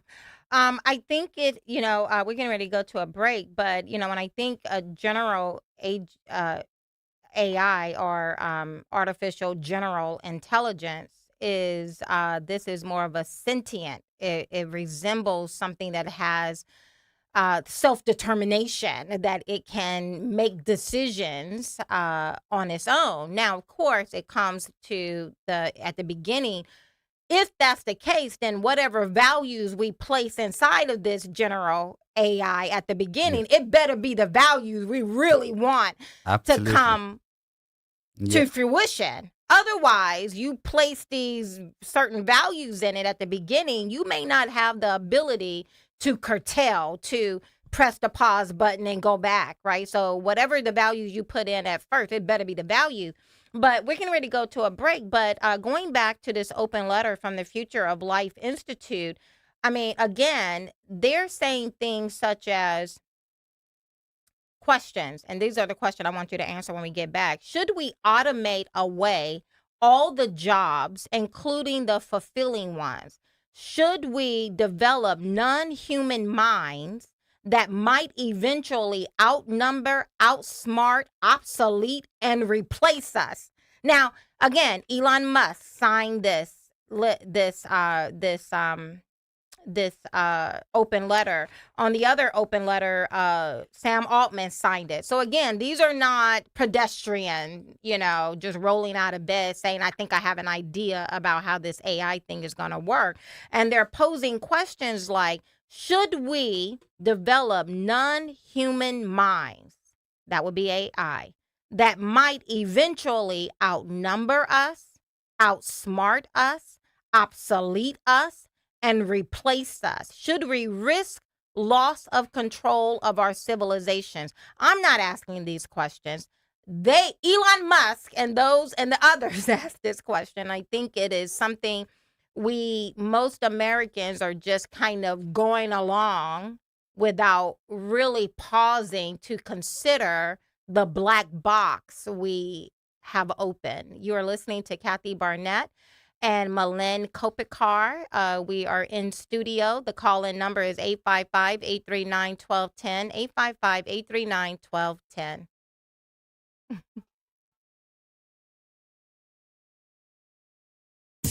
Time now for today's Spotlight on Tech, sponsored by Lenseek. Instacart is acquiring an Israeli computer vision company to help its shoppers improve their accuracy when filling customer orders. The Financial Times reports that Instacart is acquiring Arpalis, which has developed technology that allows quick video scans of store shelves to identify individual items with more than 95% accuracy, overcoming low Wi-Fi and thousands of visually similar products. I'm Jason Brooks. My name is Whitney Allen, and I'm a widow. My husband, Ryan, died. We never thought we'd ever have to use life insurance, but the unexpected happened. With Ethos, signing up was fast and 100% online. You can get a quote in seconds, apply in minutes, and get same-day coverage. No medical exams, and you can get up to $3 million worth of coverage. I'm grateful we were prepared. Get your free quote at ethos.com/radio. That's ethos.com/radio. Paid spokesperson. Time spent on application may vary. Online health questions required. Carpal tunnel syndrome. Heart failure that doesn't improve with common medicines. These are some signs and symptoms associated with ATTR-CM, or the cardiomyopathy of ATTR amyloidosis, a serious heart condition with symptoms that get worse over time. Amvuttra, vutrisiran, is a prescription medicine given by a healthcare provider that treats ATTR-CM in adults to reduce heart-related death, hospital stays, and urgent visits. In a clinical study, Amvuttra was proven to help people live longer and have fewer heart-related hospital stays and urgent visits over 3 years compared to placebo. Amvuttra lowers the amount of vitamin A in your blood, which can affect vision. Other side effects include pain in the arms or legs, pain in the joints, and shortness of breath. These are not all the possible side effects of Amvuttra. For prescribing information, call 1-833-256-2748 or learn more at amvuttra.com. Ask your doctor about Amvuttra for ATTR-CM. Here's a harsh fact. 40% of women and nearly 20% of men suffer from varicose or spider veins. Left untreated, these veins can cause tired, heavy legs, swelling, burning, cramping, aching, even restless leg syndrome. In some cases, it can lead to serious health risks, like blood clots. USA Vein Clinics offers minimally invasive treatments that take as little as 15 minutes, covered by most insurances. Call 267-223-7162 and schedule your appointment today. Don't wait. Call 267-223-7162 for free information today.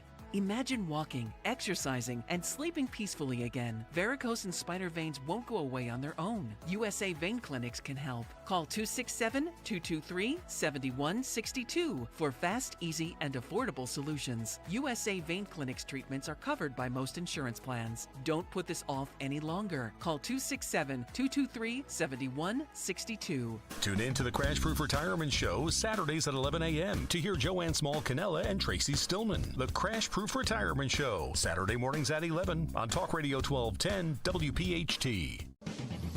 NASCAR champion Bobby Labonte here with my brother Terry and my nephew Justin. You know, every sport has its essential safety gear. For racing, we wear helmets, fire retardant suits, and Nomex gloves. For fishing, waterfowl hunting, and boating, we wear life jackets. After an intense race, there's nothing more relaxing than bass fishing. Or a little duck hunting on the lake. But we're the first ones to tell you, on the track or on the water, accidents happen fast. In a crash, there's no time to put on a helmet. And when a boater capsizes or is thrown from the boat, there's rarely time to reach a stowed life jacket. But today's life jackets are lightweight and comfortable. Fishing or hunting, they don't get in your way. That's why you won't catch a Labonte on the water without a life jacket. Don't let us catch you either. Remember, you're in command. Boat safely. This message brought to you by the United States Coast Guard. For more information on boating safety, visit www.uscgboating.org. Now back to the Piazza Auto Group studios. Experience the power of one with 8 brands and 25 locations. This is Talk Radio 1210, WPHT.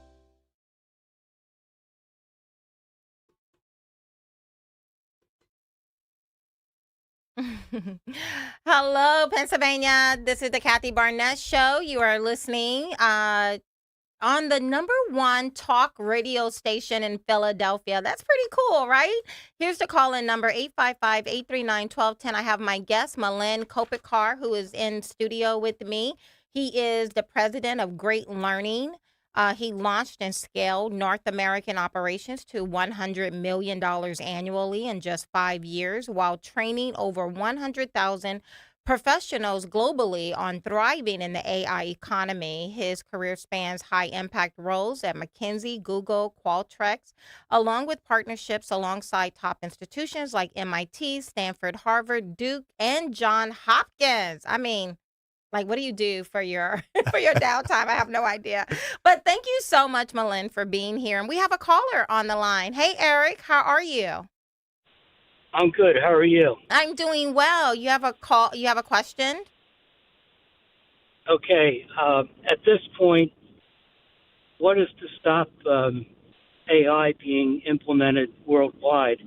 Because if a company or a government wishes to regulate it heavily, they will not be able to compete with other companies and other governments who are going to go all in.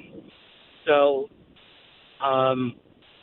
is it really too late at this point to really stop what's happening, and it's going to be a race to see who can be the stronger. I know, like the arms race. Yep, yep. No, Malin. no, that's a great point, Eric. The concern you have is a huge concern, among countries right now, and even what you cited around. Look, maybe the answer is let's regulate it. The problem with that is, unless all countries unilaterally say, all right, we'll all join hands and regulate it, it doesn't work, and we have an example there. Europe, I think back in 2022, they passed a law saying, all right, we are going to regulate AI. But they got a lot of flack for that because a lot of startups which were in Europe working on AI technology got out of Europe. They moved to the United States. Why? Because they said, it's curbing innovation, right? It's putting all these restrictions. And then, of course, then Europe has worked on, okay, let's do this. Let's ease those restrictions if you're a startup. But once you're a big company like a Microsoft or a Google, then we have to put those restrictions back on. And you can just imagine how hard it is to kind of regulate something, especially AI, which is now even my high schooler has access to. Even somebody sitting in a high schooler sitting in a basement can start downloading these AI models and innovating on it and trying to make it better, right? So when it's that pervasive and it's that accessible to everyone, it's very hard to put a lid on it and say, no, thou shalt not do this or thou shalt not do that. And the other problem is going to be around competition, right? So even if America tomorrow puts out a regulation saying, all right, all of you companies, whether it's the government or whether it's a private company, you all are going to only ensure certain regulations are met.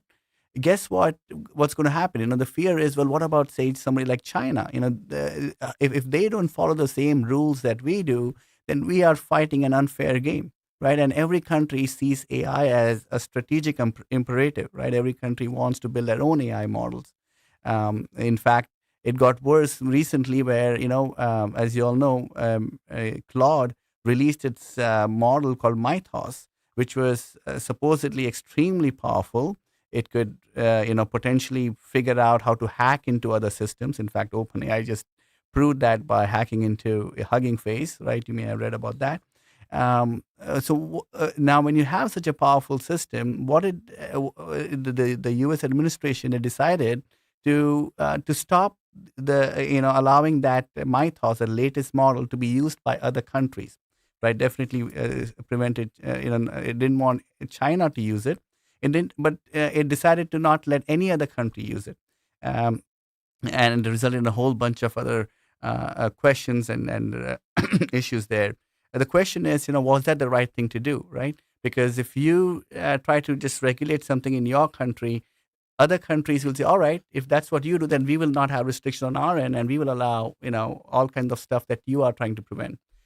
So I guess the short answer is, I'm just acknowledging what you said.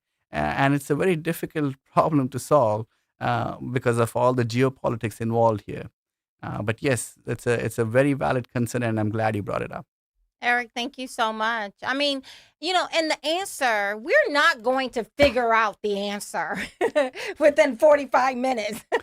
Within a 45-minute interview. I'm not even pretending to do that. But to your point, this is very difficult. You're not here to give us the hard and fast answers. You're here to just explain what is AI, what are some of the challenges. And that's the thing I was saying to you during the break is that I don't see a lot of people having this level of conversation. Do you guys have that clip of Elon Musk, that interview with him? Listen to this. Money won't matter in 2036. I'm not sure that the people who bought your shares think that money won't matter in 2036. Well, what do you want money for? You want money for goods and services, right? You want money for, obviously, food, housing, transport, entertainment. Well, if that is so abundant that there's more, that the robots and AI are providing more goods and services than any human could possibly consume, what do you need money for in that case. Let's agree that that could be where we end up. I'm concerned about the road, and we live in democracies, and people are very worried about this. So I guess two questions. Firstly, do you have to have massive redistribution from people like you to the people who are losing their jobs? Do you need to pay more tax? Do you have much higher taxes on capital so that you fund some kind of universal income? Otherwise, what do people live off? I think that the Treasury should just simply issue people checks. Well, but where's the revenue coming from? I mean, I'm enough of an economist. If you just issue checks, you're going to have inflation.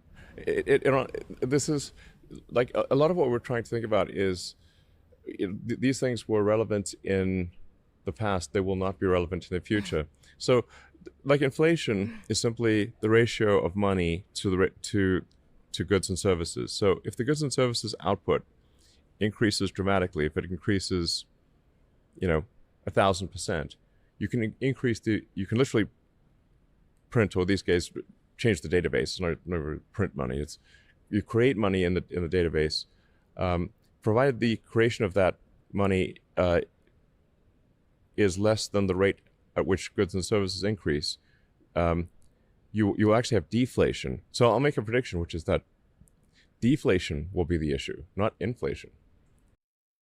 Yeah, I was holding on to this because I wanted him. There's a portion in this interview where he says, during the intraday, I'm both ecstatic and horrified by AI, right? And I think that that's more realistic, is to walk around with this healthy dose of I'm excited and horrified, so that I can, like, gas brakes. Going back to the example of your son driving, right? Like having his foot on both the gas and the brakes, right? And so you're like, start, stop, start, stop, start, stop. I think we just need to have the conversation. Yep. That this is not, hey, you can just take an endless vacation because you won't need to work. Money won't be necessary. Robots would do all the work. And everybody's like, yeah, can't wait for that day. No, I think we need to have a very real, cerebral, serious conversation. And I love the analogy of your foot. Our feet need to be on both the gas and the brakes at the same time as we do this. And I don't know, to your point, if corporations like OpenAI or Anthropic or Google DeepMind or even Elon are really incentivized to do gas brakes, because right now in their mind, they're privately owned corporations who are competitive, and their goal is to maximize shareholders' wealth. And so the way I maximize shareholders' wealth is to beat you to the punch. What do you say? Yeah, and I love the analogy of gas and brake, right? And you're right. If I'm Sam Altman or Elon, or pick your favorite CEO of your favorite AI company, I want to beat everyone else and press on the gas and forget about the brakes and get past the finish line first, right? It's almost like a winner's going to take it all mentality. Yeah. To Elon's comment that look, money won't be necessary. Well, that I don't think that that'll ever happen, and it's not because technology AI will not get as great as Elon says, but it's because at the end of the day, all of this is for whom? It's for us humans, right? And us humans, one of our defining features, that there are two things that we really care about. One is this pursuit of happiness, right? We always want to figure out how else to become happy. There's a problem with that. The problem is that we are never happy, right? Even if I get all the food in the world, even if everything is made available to me, like you said, there'll be an oversupply and abundance of everything. I will always figure out a way to still be dissatisfied and figure out, no, something else needs to make me happy. So that is one is the pursuit of happiness. And the second is another human nature, which we unfortunately carry with us, which is just greed. We always want to get something more than everybody else, right? And that alone will keep driving us to say, no, even if a robot can supply all of my needs, I still want more. I might have everything I need, but I don't have everything I want. I still want to do something more. Anyway, so with that as something fundamental about us, I don't think you can wire AI to be amazing, but we humans are still going to be the same, the way we are designed. And unless somebody figures out how to rewire our brains, I don't think that will change. Yeah. Well, I mean, like they're trying to put chips in brains, so they might be able to rewire. Okay, we have one more segment. Kevin from Brooklyn, I see you. Please hold on, Kevin. We will be right back. You're listening to the Kathy Barnette Show with my guest, Malin Kopikar, and his mother, Dr. Vidya, who's also in studio with me. We'll be right back. That call-in number is 855-839-1210.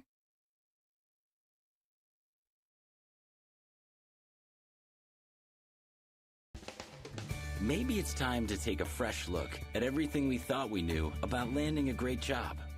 For instance, what if phenomenal careers start at the middle school science fair instead of at the job fair? If being the captain of the robotics team means just as much on a college application as being captain of the football team. And if knowing the quadratic formula is every bit as important as knowing the right people. Well, the fact is, the jobs of the future will be heavily geared towards science, technology, engineering, and math. In other words, the future is STEM. More opportunities, better pay. And the road to these great jobs starts as early as middle school. So if you're a student, talk to your school counselor about STEM.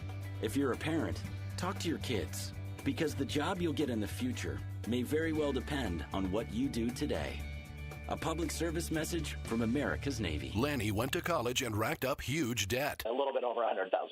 For a degree he couldn't use, now what? I had a friend that went to My Computer Career. They even helped him get hired immediately after graduation. One of the things I love about IT is that you can work from anywhere you want. You could become an IT pro in just months, including cybersecurity and the basics of AI with zero experience at mycomputercareer.edu. My Computer Career, an elite CompTIA certification partner. It worked for me, and I know it can work for you. This is one student's experience. Individual results vary. Are you having trouble hearing? Hearing loss can devastate the quality of your life. Now, there's an affordable fix for you or your loved one. Rated the best hearing aids of 2026 by Forbes Health, Audion Hearing has the highest quality hearing aids at the lowest prices, starting at just $98 a pair. I actually like them better than my old $5,000 hearing aid. I could not believe how my hearing and life changed. Join over 1 million happy customers by going to audionhearing.com. That's AUDIEN hearing.com. When you need them, your local volunteer fire department routinely answers the call. Whether it be a fire, traffic accident, or a cat stuck in a tree, there is always someone there for you. However, because of declines in memberships, departments are becoming understaffed and struggling. Here's how you can help your neighbors and your community. No matter what skills you may possess, you can make a difference. Your local volunteer fire department desperately needs your help. Can you direct traffic? Install a smoke alarm, help at fundraisers? Your community needs you. You don't have to fight fire to be a volunteer. Will you make that difference? Will you answer the call?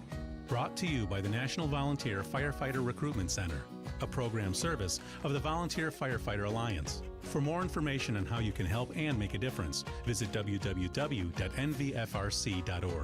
That's www.nvfrc.org. Free speech lives here on Odyssey's #1 talk station. Talk Radio 1210, WPHT. You are listening to the Kathy Barnette Show on your drive home. How y'all doing? The call-in number is 855-839-1210. I think you guys are picking up what I'm putting down. I'm loving it. I'm watching YouTube. You guys are really having great conversations out here in the line. People are calling in. Kevin, Brooklyn, talk to us. Hello. Can you hear me? Yes. Okay, great. I'm driving while I'm pulled over on the side of the road. Okay. So here's the question I have, and I know we're building artificial intelligence to, in context, replace people in that sense, or replace jobs or services. But we're looking for an abstract. I mean, we're talking in the abstract. I'm looking for something more concrete. Where does artificial intelligence or authentic intelligence, or assisted intelligence come into play? We're all talking about startups and all these opportunities and regulations or restrictions, but we're not talking about really tangible areas where we can use intelligence to assist us rather than replace us. Yep. Hi, Well, Kevin. Well, I hope you're driving safe. But that's a good No, question, I'm pulled over. Yeah, all right. Well, Go ahead, Kevin. No, go ahead. I just want to get a response. Yep. So I guess your question is, where does AI come into play in our jobs? How are people exactly using AI, right? Because we keep hearing about AI potentially even replacing my job. Correct. I teach design and advertising, and our enrollment's going down, and everybody's using Rhino, and everything looks like it's real, but it's not. It's not tangible. A lot of it is in dreamlike, but we want to understand where can we truly bring AI to assist us rather than take us over in that sense. We don't want the AI to think for us. It's programmed to think what we think. Where's the emotion in that? Is there going to, well, that may happen. We as a culture have to regulate that, or, in some regards, AI is godless. Yep. So where do we bring it down to something very, very tangible? Yeah. Great point. And, to your, I, as part of my day job, I train working professionals across various industries, right? Be it in marketing or, in advertising marketing or in healthcare or in finance, manufacturing. And, this one question that, all right, so how exactly should I be using AI? Or should I even be using AI at all? And for what purpose, right? And, my answer, is that, look, I think take your job, if you write down what you do every day, pick those items that are, the mundane ones, which you're just doing repeatedly, right? So in your case, again, without knowing too much about, what exactly you're doing in advertising, I'm sure there's a certain creative component there, which requires that deep understanding of who that audience is for whom you're building the advertisement, right? How some deep thinking around how would whatever message I want to get across emotionally connect with that audience. Now that's the kind of stuff that where you put in your soul. It's something unique about you. Somebody who's in the advertisement space. That is their secret sauce. I can't just tomorrow say, I can do that too. I can become an advertiser too, right? There's something unique, a certain skill that you have, your passion in that space, and that needs to remain with you. Well, then what about AI? So where does AI come in? Well, let's take a look at all the things you're doing, including, by the way, right now, driving. Do you, as an advertiser, need to be the one spending your time driving? Do you, as an advertiser, when you come in the morning and look at that 100 emails in your inbox and, go one by one and, set up that meeting or schedule that other call that you're supposed to get onto, or say, cancel something else, or, all those mundane things which are nothing to do with what your core passion was. You are an advertiser and you want to spend all your time working on that amazing ad that can connect to your community, right? So that's how I look at it. I help people think through, be it a physician, a radiologist, for example. He or she is very good at diagnosing that tumor in an image, right? Can AI do that? Well, I wouldn't trust an AI definitely to diagnose whether I have a tumor or not, right? But that's everything. But if you really ask a doctor what else do they do, they'll tell you that 60-70% of the time is spent on all that paperwork that those HIPAA regulations or whatnot that they have to do just because they got the tag of a doctor, but which they never really signed up for to begin with, right?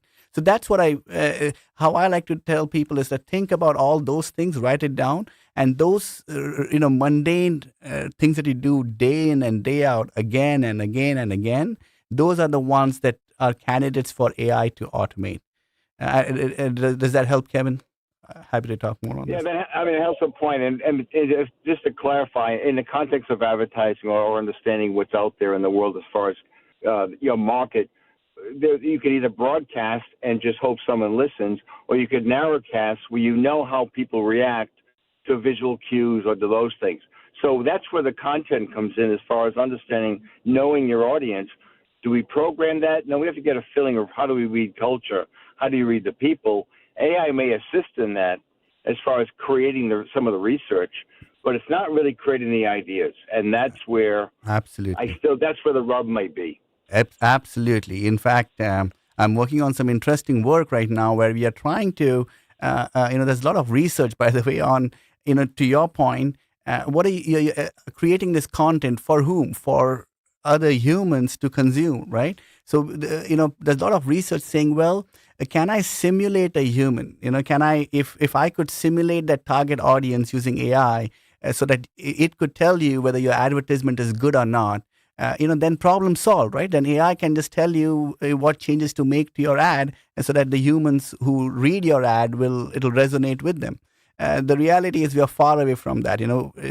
Trying to think that we know how to think like a human, what goes inside a human's brain.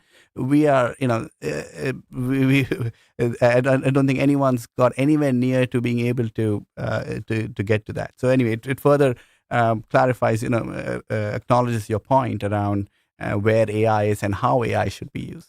Thank you so much, Kevin. Now let me ask you. Let me double click on, or let me piggyback off of Kevin. What jobs should we go into? And I know that question may change if I say in the next 2 years, 5 years, 10 years, things can change. But for my daughter, your son, rising seniors, what should they not go into going into college? What should they not major in? Yep. And I'm taking notes.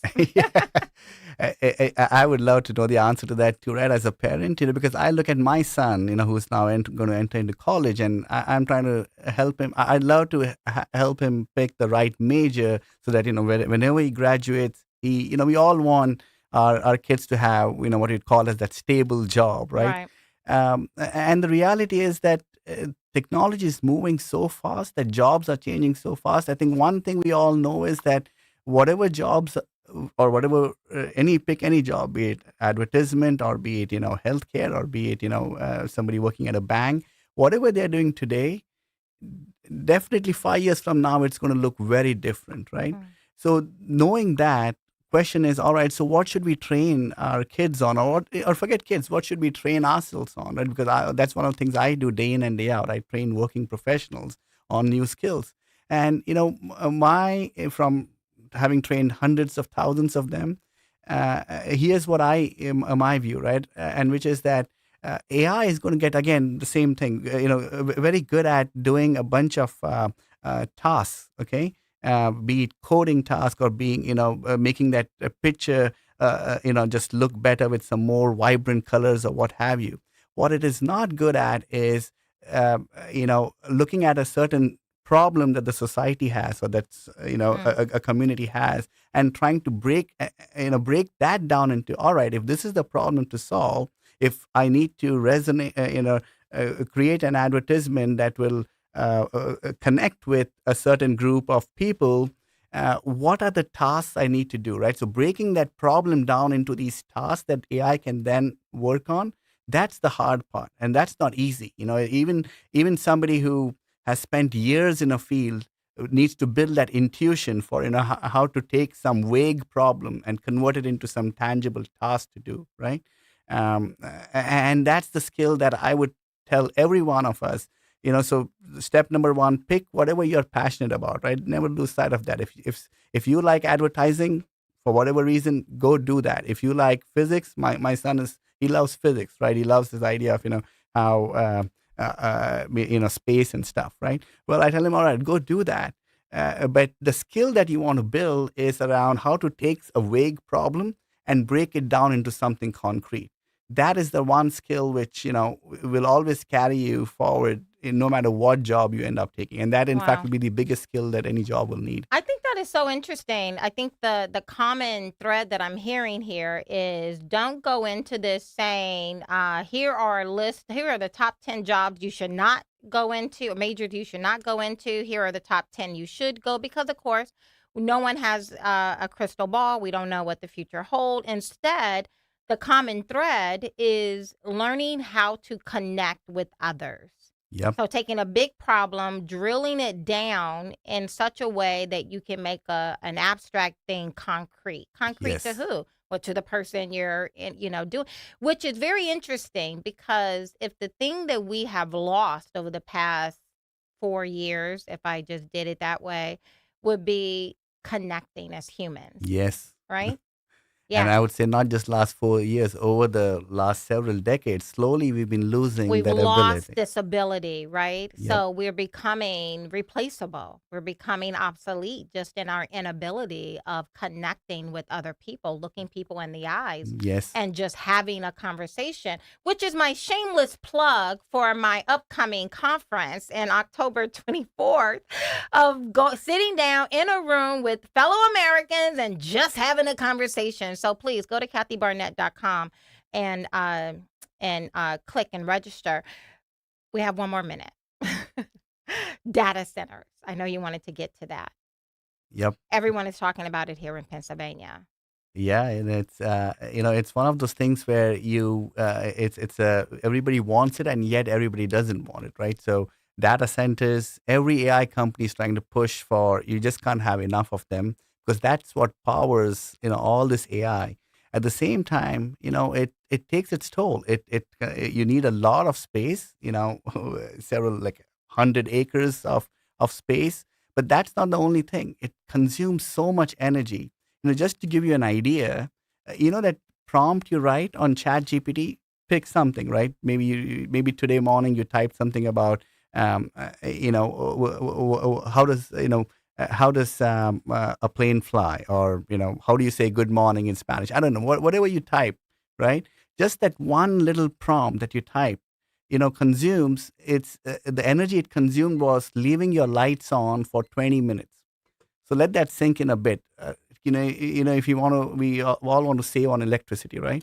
But keeping your light on for 20 minutes, that's how much energy just that one innocuous statement that you just typed today on ChatGPT or whichever AI you use consume, right? That's how power hungry it is. When you type something on Google and you do a Google search, it consumes energy. AI, when you type the same thing on ChatGPT or any of these AIs, it consumes 10 to 15 times more energy than that, right? So all that to say that it's a very power-hungry tool. We don't realize it. We say, all right, let's make a funny cartoon. Why? Well, because I can, right? I just type a prompt.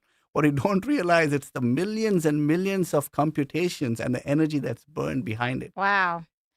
I love that. Like, that is taking an abstract and making it concrete for all of us because, if we had time, we could double click into, it's the state of like socialism, for example. It starts off with these beautiful promises, but then after they run out of other people's money, now they start restricting who can type, right? Because I could go into ChatGPT and say, hey, draw a car right now. But when energy becomes scarce and, other opportunities become limited, now all of a sudden we get regular bureaucrats grow, administrations start being developed, and they start like, this is the road to fiefdom.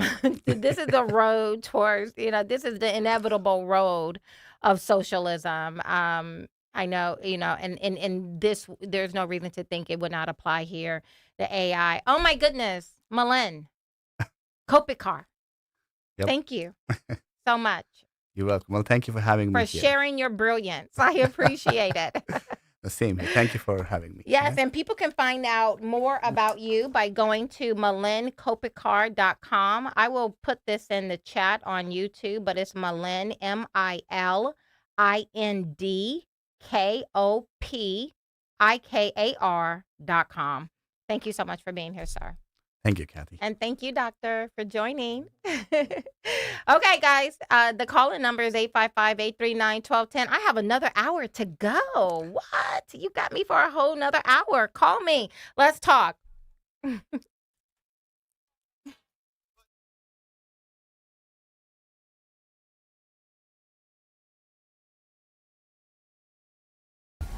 In Philadelphia, Chase is proud to root for the home team because they're our team too.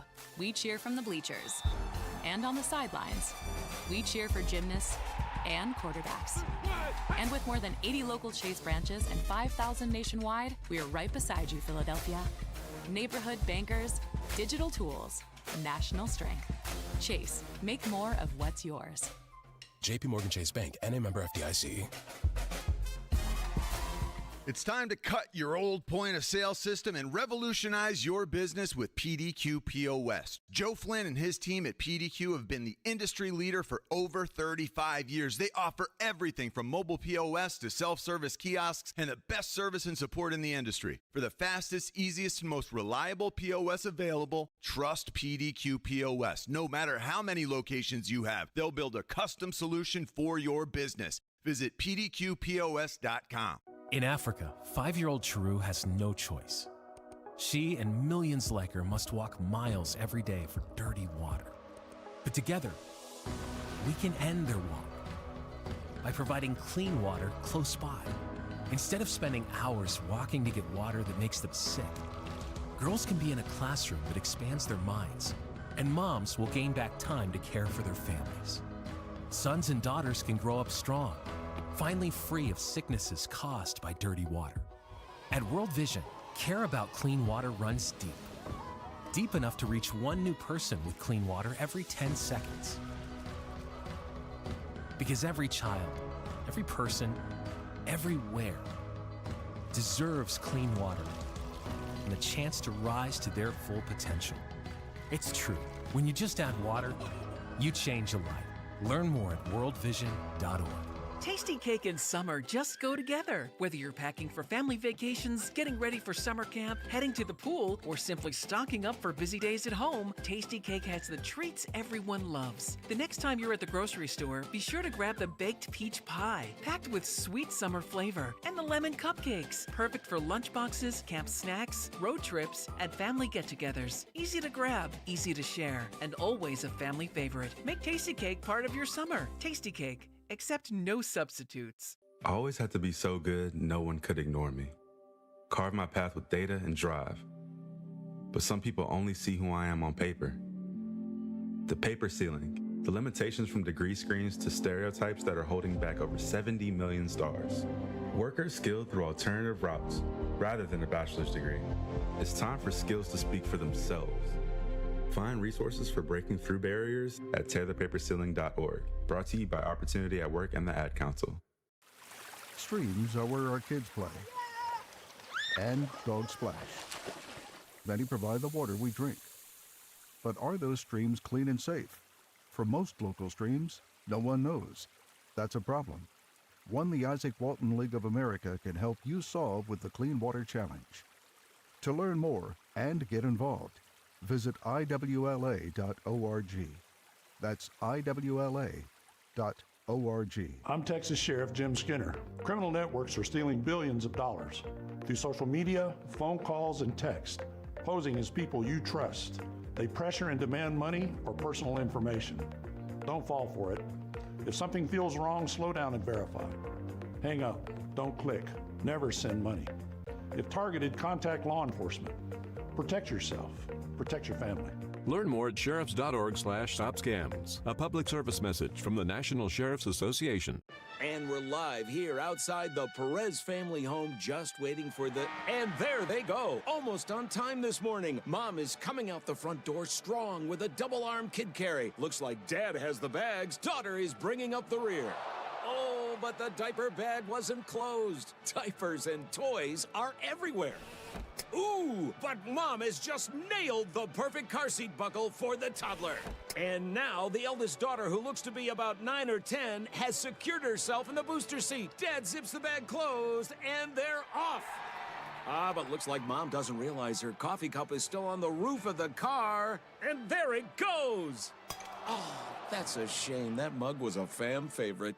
Don't sweat the small stuff. Just nail the big stuff. Like making sure your kids are buckled correctly in the right seat for their age and size. Learn more at nhtsa.gov/the-right-seat. Visit nhtsa.gov/the-right-seat. Brought to you by NHTSA and the Ad Council. Kale and Company weekday mornings 6 till 10. Whether it's Kensington cameras or fight clubs or stupid statements that people in certain communities make, they put it out there and we give our opinion on it. Right. You probably just don't have the balls to give honest opinions. Right. And if you did, nobody would listen anyway because you sound like a pleasant dweeb. Devin is definitely a white dude for Harris. Don't get mad at us for reacting to things. Why don't you get mad at the people that won't clean it up? Right. If the Super Bowl came to Kensington, that place would be cleared out and cleaned in 13 minutes. Start your day with Kale and Company. Weekday mornings 6 till 10 on Talk Radio 1210, WPHT, and the free Odyssey app. WPHT, WPHT, HD, WOGL, HD3, Philadelphia. From the Piazza Premium Automobile Studios. Powering your drive with 10 brands and 20 locations. Always live on the free Odyssey app. Now, The Drive at 5. 30 minutes of non-stop talk from Talk Radio 1210 WPHT.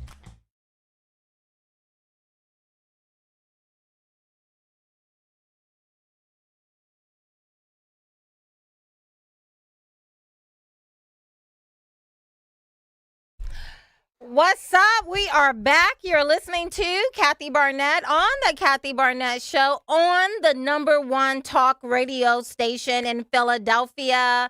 The call-in number is 855-839-1210, 855-839-1210. And I am so excited to welcome Brigitte Gabriel. Did I pronounce your last name correctly? Yes, you did. Yes. Hello. Beautiful. I mean, you are the epitome of sophistication. I just love listening to you, watching you. I had the pleasure of meeting you several years ago, and I'm glad you kept your number because when I texted you to come on, you said, you know, you made it happen. And so here we are. Thank you so much for being on.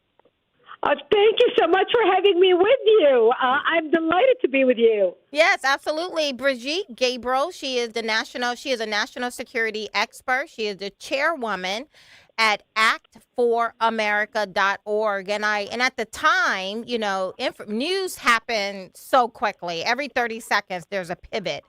But when I texted you, the big news at the time was President Daniel Ortega declaring that he's going to end elections in Nicaragua. And I was like, that's interesting. Let me contact Brigitte. I think I saw you out there on Twitter talking about it. What are your thoughts on that? Well, look, this is what happens when socialists and communists take over. You know, people think they have the power and they are independent and, you know, until they start putting people like this in power. And then it turns against them. People should be able to express their opinion. At this time in Nicaragua, they have such a fear of, or they have been brainwashed to believe that their elections, ever since they got their independence, have been manipulated by foreign government. And the leadership have so totally convinced them that unless they stop the upcoming election, we do not know what they're referring to yet. We do not know if they're referring to only the upcoming election or there will be no more elections in Nicaragua. That will yet still to be seen, but they have convinced the people, the leadership convinced the people that because we have had so much foreign interference in the results of the election and we cannot trust any foreign interference, therefore we're going to cancel the election. Again, it goes back to mind manipulation of the public, manipulation of the media, and too much power in the hands of a few, especially with a leader at the top. And we've seen this happen again and again and again in different parts of the world. I mean, look what happened in Turkey with Erdogan. Erdogan not only crushed all his opposition, he basically is a self-proclaimed dictator ruling the country with an iron fist. You know, and it goes back to that statement we hear people say all the time that you can vote socialism, communism in, but you have a very difficult time getting them out. And That's right. And it's so interesting because these Democrats, socialists of America, now we've been calling them socialists, you know, borderline communists for a very long time, but now they're calling themselves very openly, we are socialists. and they sound so confident. They sound so arrogant.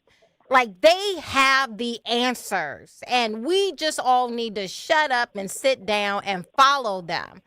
But history is replete with Daniel Ortega's and Turkey Erdogan's. It's history has an abundance of examples of what happened when free people vote for socialism. What are we missing? Every generation thinks they can do it better because they know better.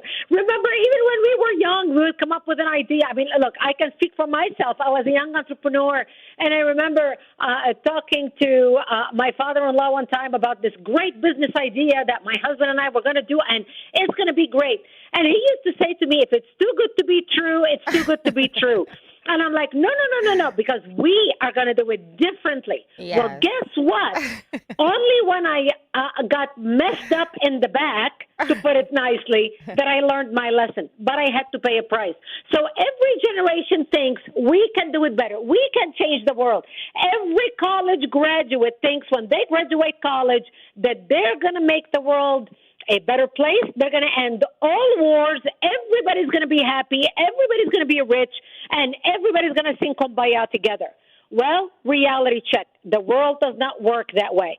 So now we're just dealing with a new generation. We're dealing with a new generation of Americans who think they can actually make it work this time because they're so informed and they're so sophisticated and what do they call themselves? Emotionally sophisticated. That's what they call themselves now. They are so emotionally sophisticated that they know how things should be done. They have access to digital media and information on social media, and therefore they believe this time they can not only impact policy and change in the United States, but they can do it worldwide because the world has become a small place on social media, and everybody can learn from them because they're going to export their wisdom on socialism worldwide. And if everybody does it at the same time worldwide, this time it will succeed. This time will be different. There's one of my, I worked in Wall Street for many years, and there was a book someone handed me that said this time is different because it applies not only to functioning economic structures, but also in the world of Wall Street and finance. Everyone thinks, to your point, that this time is different. This time they know the answer. And there is a part of me that want them to enjoy the fruits of their stupidity. The only the only problem is that I'm on the same boat with these nuts. And so if their side of the boat goes down, my side of the boat called America is going to go down. So I don't know. And because of that, it causes me to continue to resist and speak out, but they're so arrogant. You just want them to fall flat on their face. I agree with you. They're not going to learn their lesson unless they fall flat on their face. And like you said, Kathy, we are in the same boat. It's not like we can ignore these people because they want to bring down the ship, and we're going to go down with them unless we fight them, constrain them, and make sure they do not achieve their goal because they are looking at utopia. They are living in a mirage. They're looking at a mirage. That's not reality, except they think it's reality. And that's why we have to not only save them. If we don't care about them, we have to save ourselves. But the only way we save ourselves is if we crush their ideology, crush them with their mirage, make them realize that if you are willing to destroy your life, I'm not going to allow you to destroy my life. And that's exactly why we at Act for America, my organization, are working very hard with Congress right now, introducing different bills and working on different bills to make sure that we protect the country. And I want everybody to understand what's at stake this election. Make it plain. Oh, my goodness. You have about 70 people running nationwide right now as socialists, flat out, like you said, Kathy. And we need our people to come out and vote. And I know a lot of people say to me, "Oh, Brigitte, I'm not political. I don't get involved in politics." And I tell them, whether you get involved in politics or not, politics is involved in your life. Whether you vote for a mayor or not, that mayor decides whether or not to let the police stand down when there's a riot and a demonstration that you are caught in the middle of, and you're downtown. Your city council votes to defund the police. Your state legislatures vote what type of machines are used in your election. So whether you're engaged in politics or not, politics is engaged in your life. And that's why I encourage everybody. Become engaged, become active, get plugged in. Join us. Go to our website, actforamerica.org right now. If my message resonates with you, if what I'm saying resonates with you, go to actforamerica.org right now. Join us. Sign up to receive our emails and action alerts.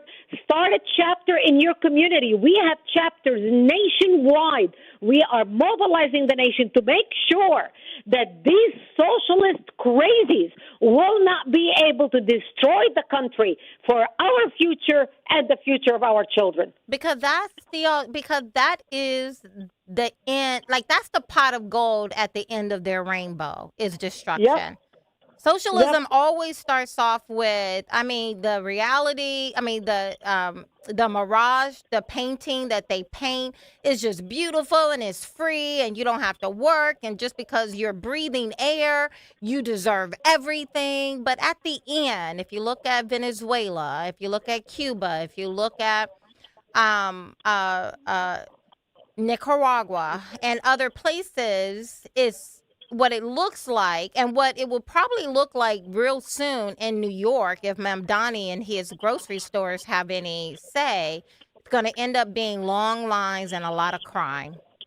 Right. Well, we know his grocery store already shut down because, you cannot keep something like this going. To give you a perfect example, like in Canada, everybody was so excited thinking, oh, look at the healthcare system in Canada. It is fantastic. It is wonderful. It's social healthcare. Everybody has access to healthcare. Well, let me tell you, I have a friend in Canada right now that has cancer. She cannot see a doctor for another 10 months. Wow. 10 months. And so, we in America take it for granted that you get sick, you go to the hospital, God forbid they find cancer in your brain or cancer in your lungs. You are on the Federal Express system to get operated on, taken care of, chemotherapy, get the cancer out. Whether you have money or not, you are treated. Can you imagine going to the doctor and they're finding cancer in your lung and the doctor tells you, or the people that did the imaging tell you, okay, the soonest time we can fit you with the doctor is 10 months from now? Yeah, no. This is what socialist health care is all about. Yeah, absolutely. Brigitte Gabriel, thank you so much, ma'am. I appreciate you. I appreciate Act for America. You guys can find out more about them by going to actforamerica.org. Thank you so much for sharing your insight. Thank you for having me with you. Have a great day. You too. All right. I just adore her, too. I really like her. Guys, here's the call-in number, 855-839-1210, 855-839-1210. I have one more guest for you guys. I think this is going to be a really good one. You will have that person online. Hopefully, I'll have that person online by the time we come back from break. I can't believe it's already almost 5:30. Like, where does time go? I literally just sat down. How is this possible? I guess, like, what do they say? What's the adage? What time flies when you're having fun? Yeah, I really do enjoy the opportunity. I'm so grateful to Greg and the team here at WPHT for allowing me the opportunity to come and just speak with you guys. I appreciate it. Give me a call. I'd love to talk to you. The number is 855-839-1210, 855-839-1210. I will see you on the other side.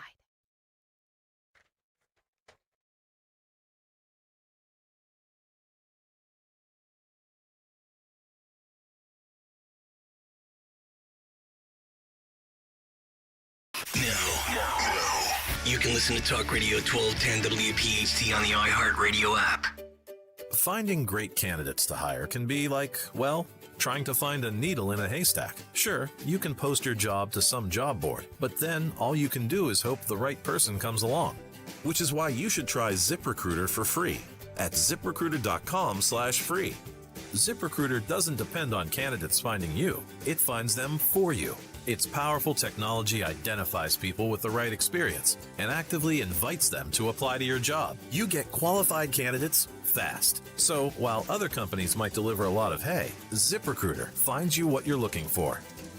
The needle in the haystack. See why 4 out of 5 employers who post a job on ZipRecruiter get a quality candidate within the first day. ZipRecruiter, the smartest way to hire. And right now, you can try ZipRecruiter for free. That's right, free at ZipRecruiter.com/free. That's ZipRecruiter.com/free. ZipRecruiter.com/free. ZipRecruiter. To 15-year-old Harper, buying an $80 vintage rock t-shirt is a great investment. To Harper's mom, this logic has a few holes in it. So she helped Harper open a Wells Fargo Clear Access banking account. With no overdraft fees and tools to track spending, Harper's learning, one heavy metal tee at a time. However you make money work, Wells Fargo can work with that. Terms apply. Visit wellsfargo.com/deposit disclosures for fees and details.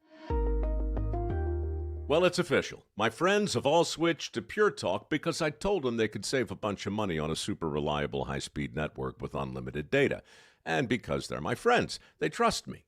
As for the rest of you, well, Pure Talk understands that even though you might like me, you're not just going to take my word for it, nor should you. For that reason, and for a very limited time, Pure Talk is offering any of their plans for just $15 a month for the first 3 months, including their top-tier unlimited plan that normally sells for $65 a month. Think of it like a test drive, a super simple way to save $150 while you kick the tires on Pure Talk's blazing fast network, and a fine way to see for yourself why I switched from big wireless, along with a few 100,000 of my closest friends. Dial pound 250, say Mike Rowe, and be connected to Pure Talk's friendly U.S. customer service team. Again, dial pound 250, say Mike Rowe, and let the savings begin. You don't need another opinion, just the facts. What caused that crash on the Schuylkill? Will it rain before the kids' game? What happened at the school board meeting last night? At KYW News Radio, we don't take sides. We take notes, delivering the information you need to make the best decisions for your family. The news you need whenever you need it. Depend on KYW News Radio, Philadelphia's most trusted news leader for more than 60 years. Is reviewing life insurance on your to-do list? Now's the perfect time to add it. A friend recently told me that securing life insurance sooner rather than later can help you lock in lower rates for years to come. So I bumped this up on my list and got it done. I called SelectQuote and couldn't believe how easy and affordable life insurance is. I'm 40 and got a $500,000 policy for $16 a month. My husband's also 40 and his $500,000 policy was only $18 a month. Plus, with SelectQuote's same-day coverage, there was no medical exam required, and we were covered by the time we hung up. Knowing I have this checked off my list feels amazing, but the peace of mind knowing my family is protected feels even better. Call SelectQuote at 1-800-329-1010. That's 1-800-329-1010. Or go to SelectQuote.com to get your free quote today. That's 1-800-329-1010. Details on example rate at SelectQuote.com. Think O'Reilly Auto Parts for all your car care needs. Get the parts and service you need fast from the professional parts people at O'Reilly Auto Parts. Broadcasting live from the Piazza Premium Automobile Studios. Powering your drive with 10 brands and 20 locations. Talk Radio 1210, WPHT. You know, I always come in here, Matt, thinking, 3 hours? Like, what can I possibly talk about for 3 hours straight? And I'm thinking to myself, do I have enough content? They're going to be, and it goes by so fast every single time. I can't believe it's already 5:30.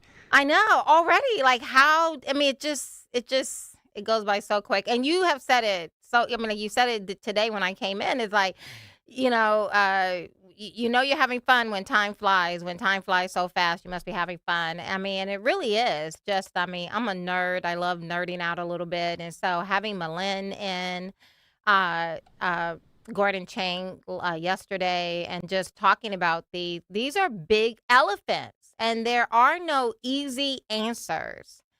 It's going to really take people who understand they don't know everything and willing to sit down. We don't know everything, but we have a love for humanity. And it's going to take those kind of people to sit down in a room and say, how do you eat an elephant? One bite at a time. But we can't keep kicking the can down the road. And so that's what I wanted to do yesterday, today, tomorrow. Who knows what we'll talk about. Did you have some videos you wanted to play? Yes, there is one specifically. So yesterday you did a great segment kind of dissecting what went on in New Jersey, where 6,600 non-citizens were inadvertently registered to vote in New Jersey. 400 of them actually ended up casting ballots. Well, Mikey Sherrill spoke to the press briefly today, and she says she's not giving up that list of 6,600 non-citizens who were registered to the federal government. Which I thought she wants transparency. also makes me wonder, could it potentially be more than 6,600? Could it be? Because these are only the illegals who tell the truth. Or are we to assume all illegals tell the truth? And so there is only 6,600. Or could there be some lying illegals in there somewhere? Or lying non-citizens? Or humans who just tell a lie for their own benefit, right? Like, how do we know? And why should we just take her word for it?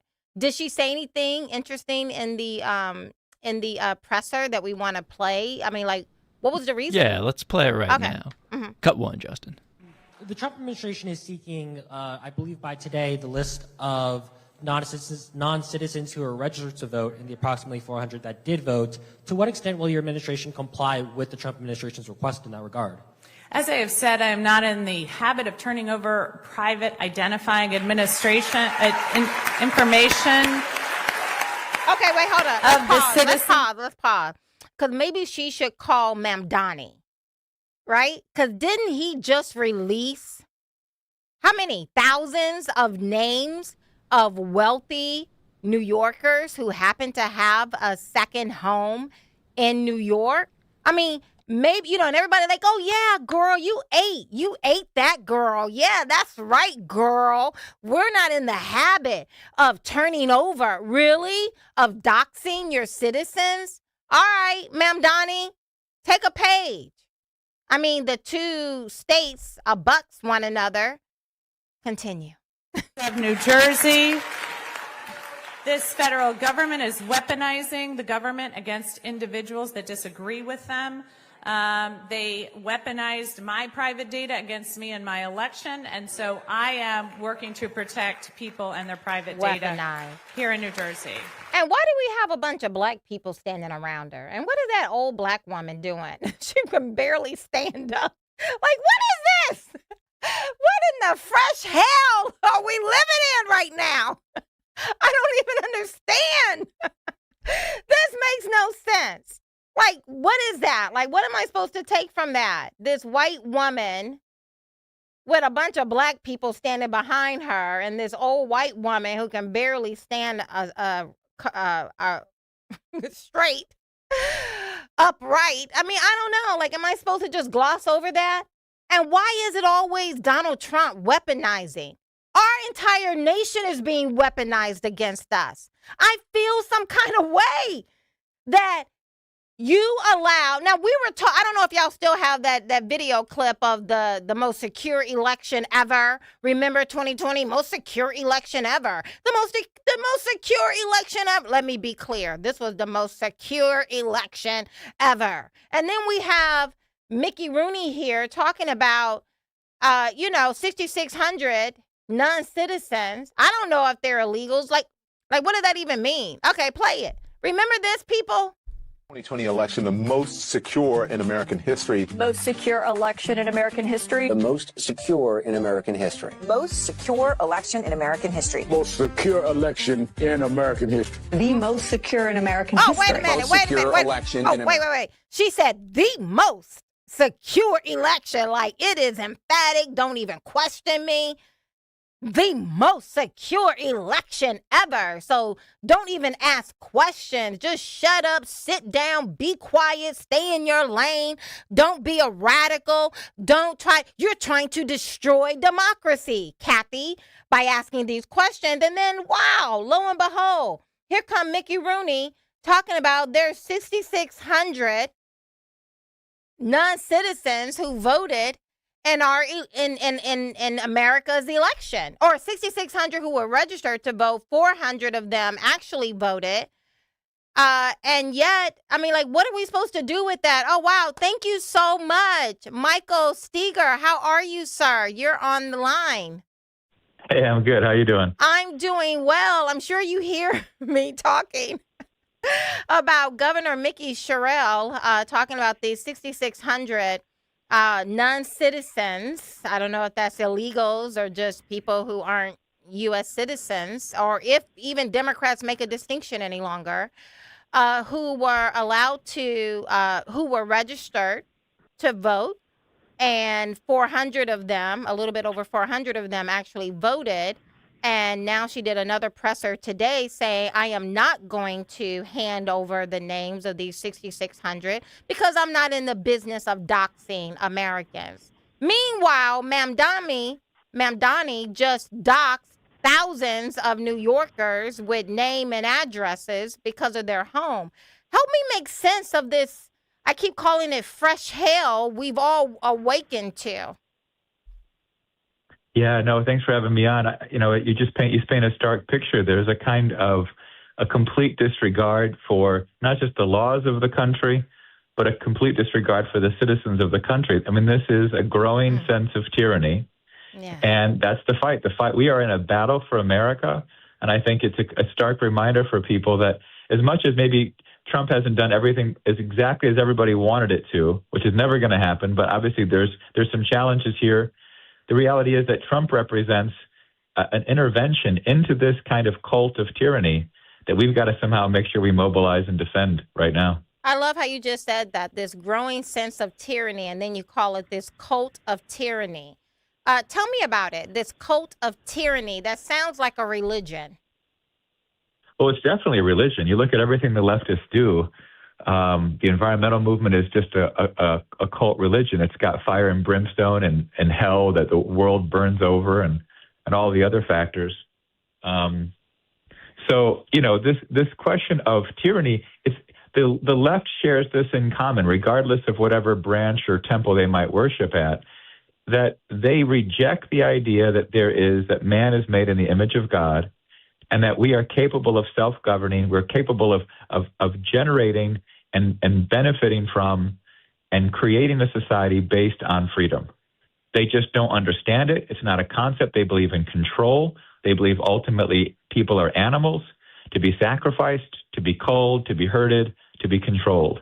And that's the underlying framework of that whole kind of branch of politics, and it goes back thousands of years.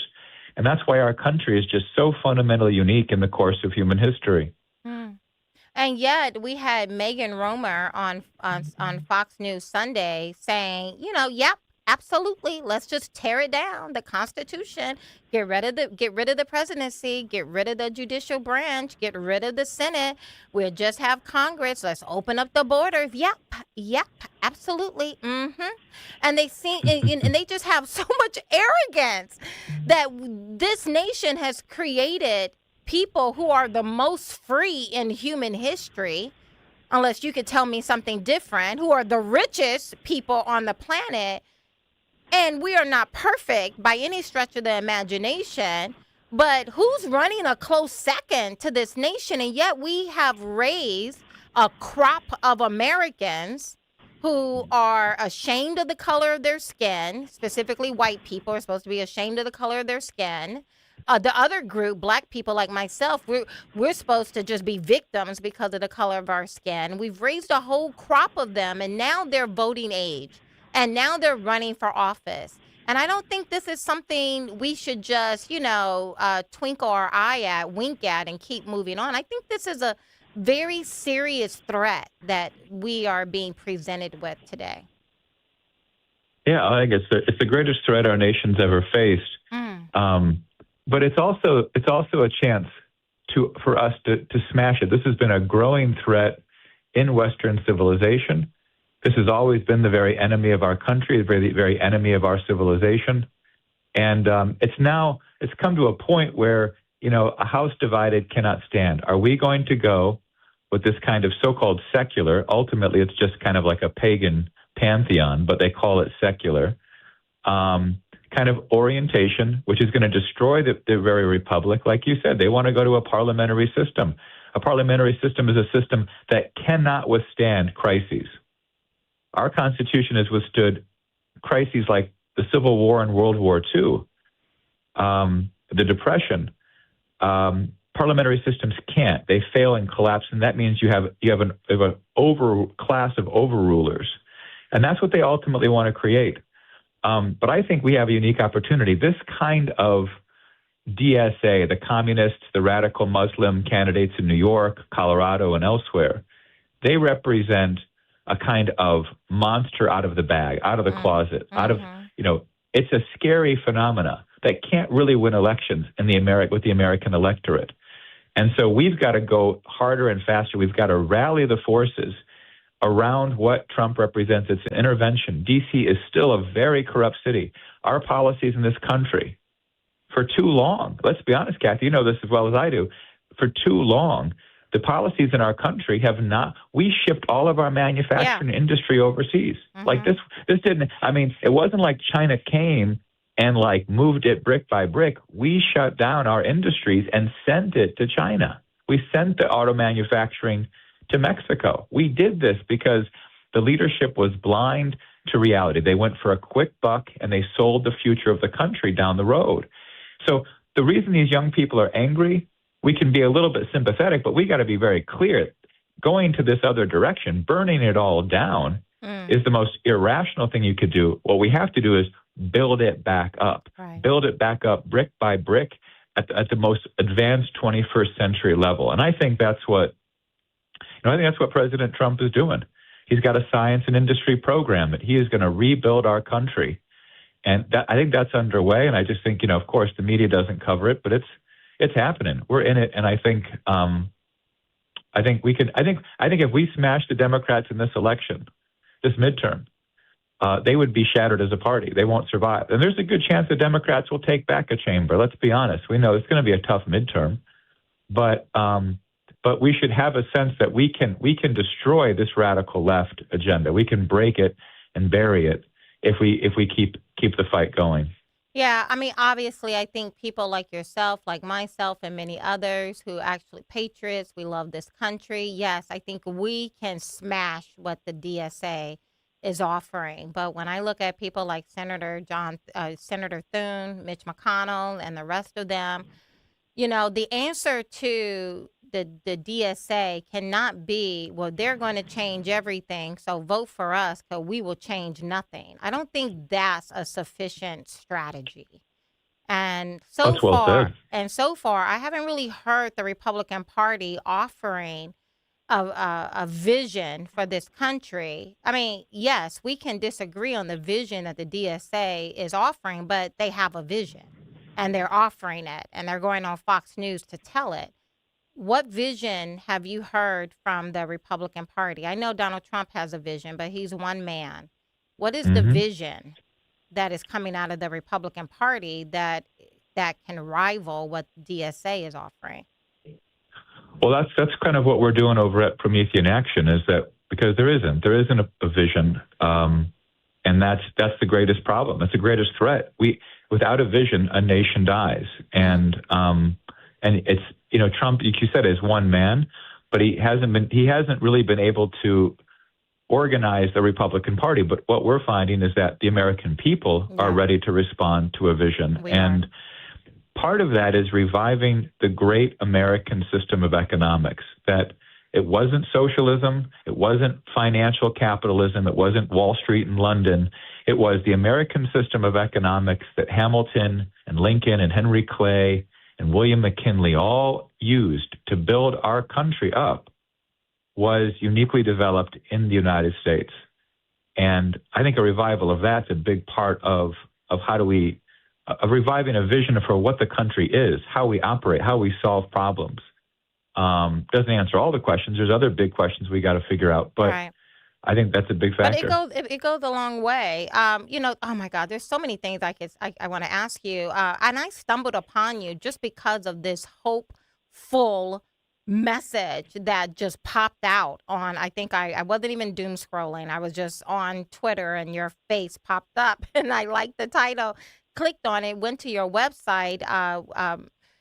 And I haven't even told people who you are. Like, you called in and we went straight to it. This is Michael Steger. Is that how you pronounce your last name?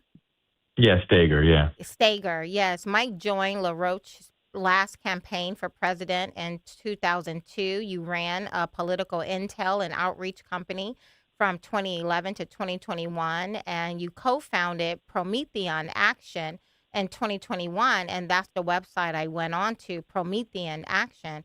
And I just started double clicking on your videos, and it's strategy, it's real, it felt tactical, it felt like, okay, there are things we can do. And it reminded me of all the books I've read about 1860, the year before the Civil War. And most people, I grew up in the Deep South. I have the blood of slaves in my flowing through my veins. And I spent a lot of time kind of double clicking on that era. And a lot of people, say that Lincoln freed the slaves because he just really hated slavery. And I think there is a lot of truth to that. However, when you look at some of the economists who were speaking to him, they understood that this was more about, economics than anything else. And this, perpetual underclass who could not compete with the cronies that were, there, the slave owners who owned the labor, owned the land. And you had this growing underclass, kind of like our young people today, who, don't see a future for them. And Lincoln recognizing that this moment is upon us and, declaring the, emancipation of the slaves. What are your thoughts on that? Well, I think you're right. And I think what people like Alexander Hamilton was of this view.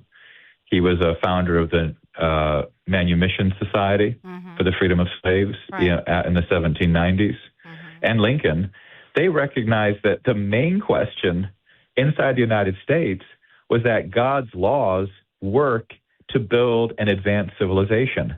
It's not as if, well, these laws are good for your morality, for your soul, but if you want something that creates a lot of prosperity and wealth, you got to go over to these other laws over here, the devil's laws, we might say.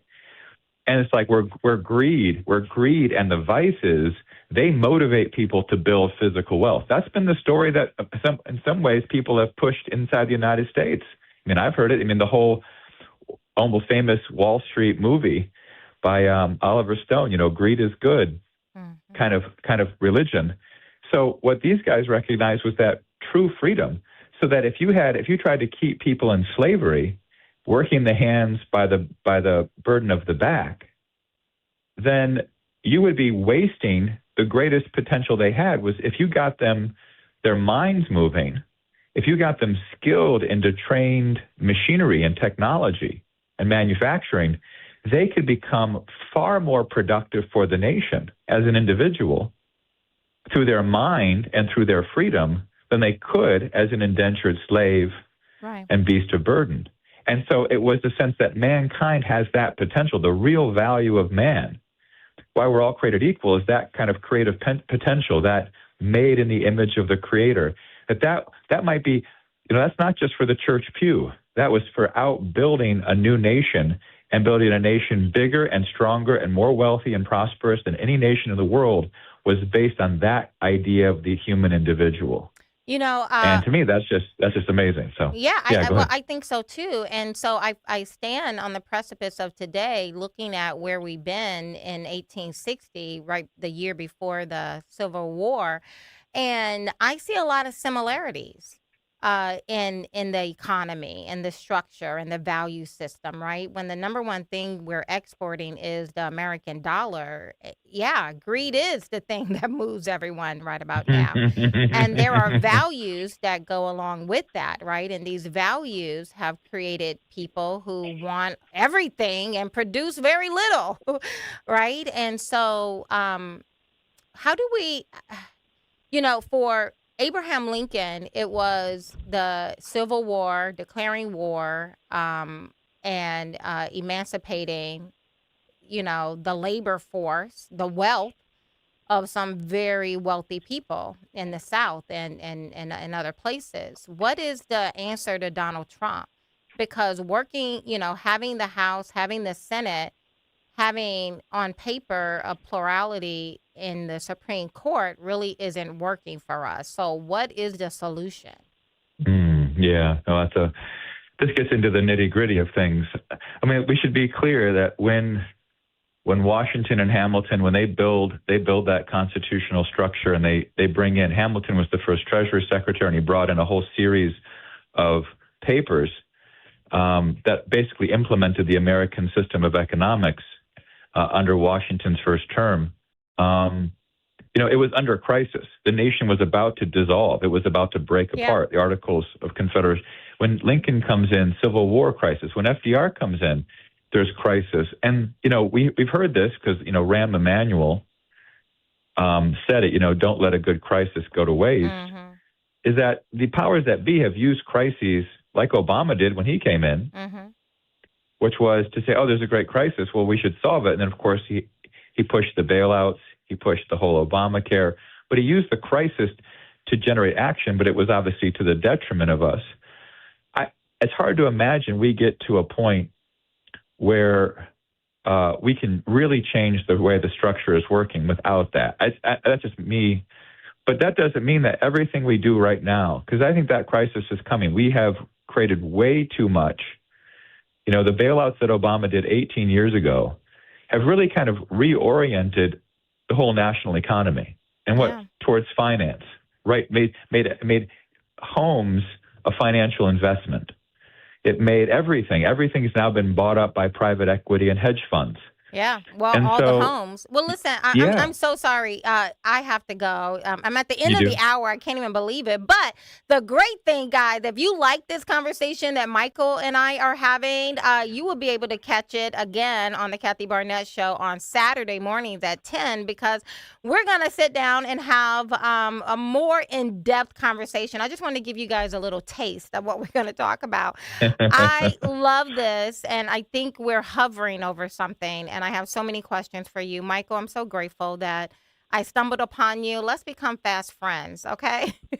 Sounds great, Kathy. Okay. Great talking. Thank you so much for calling in. Oh, my goodness, guys. Okay, I'll see y'all on the other side, or maybe I won't. Am I coming back? Nope. Okay, this is it. I see y'all tomorrow.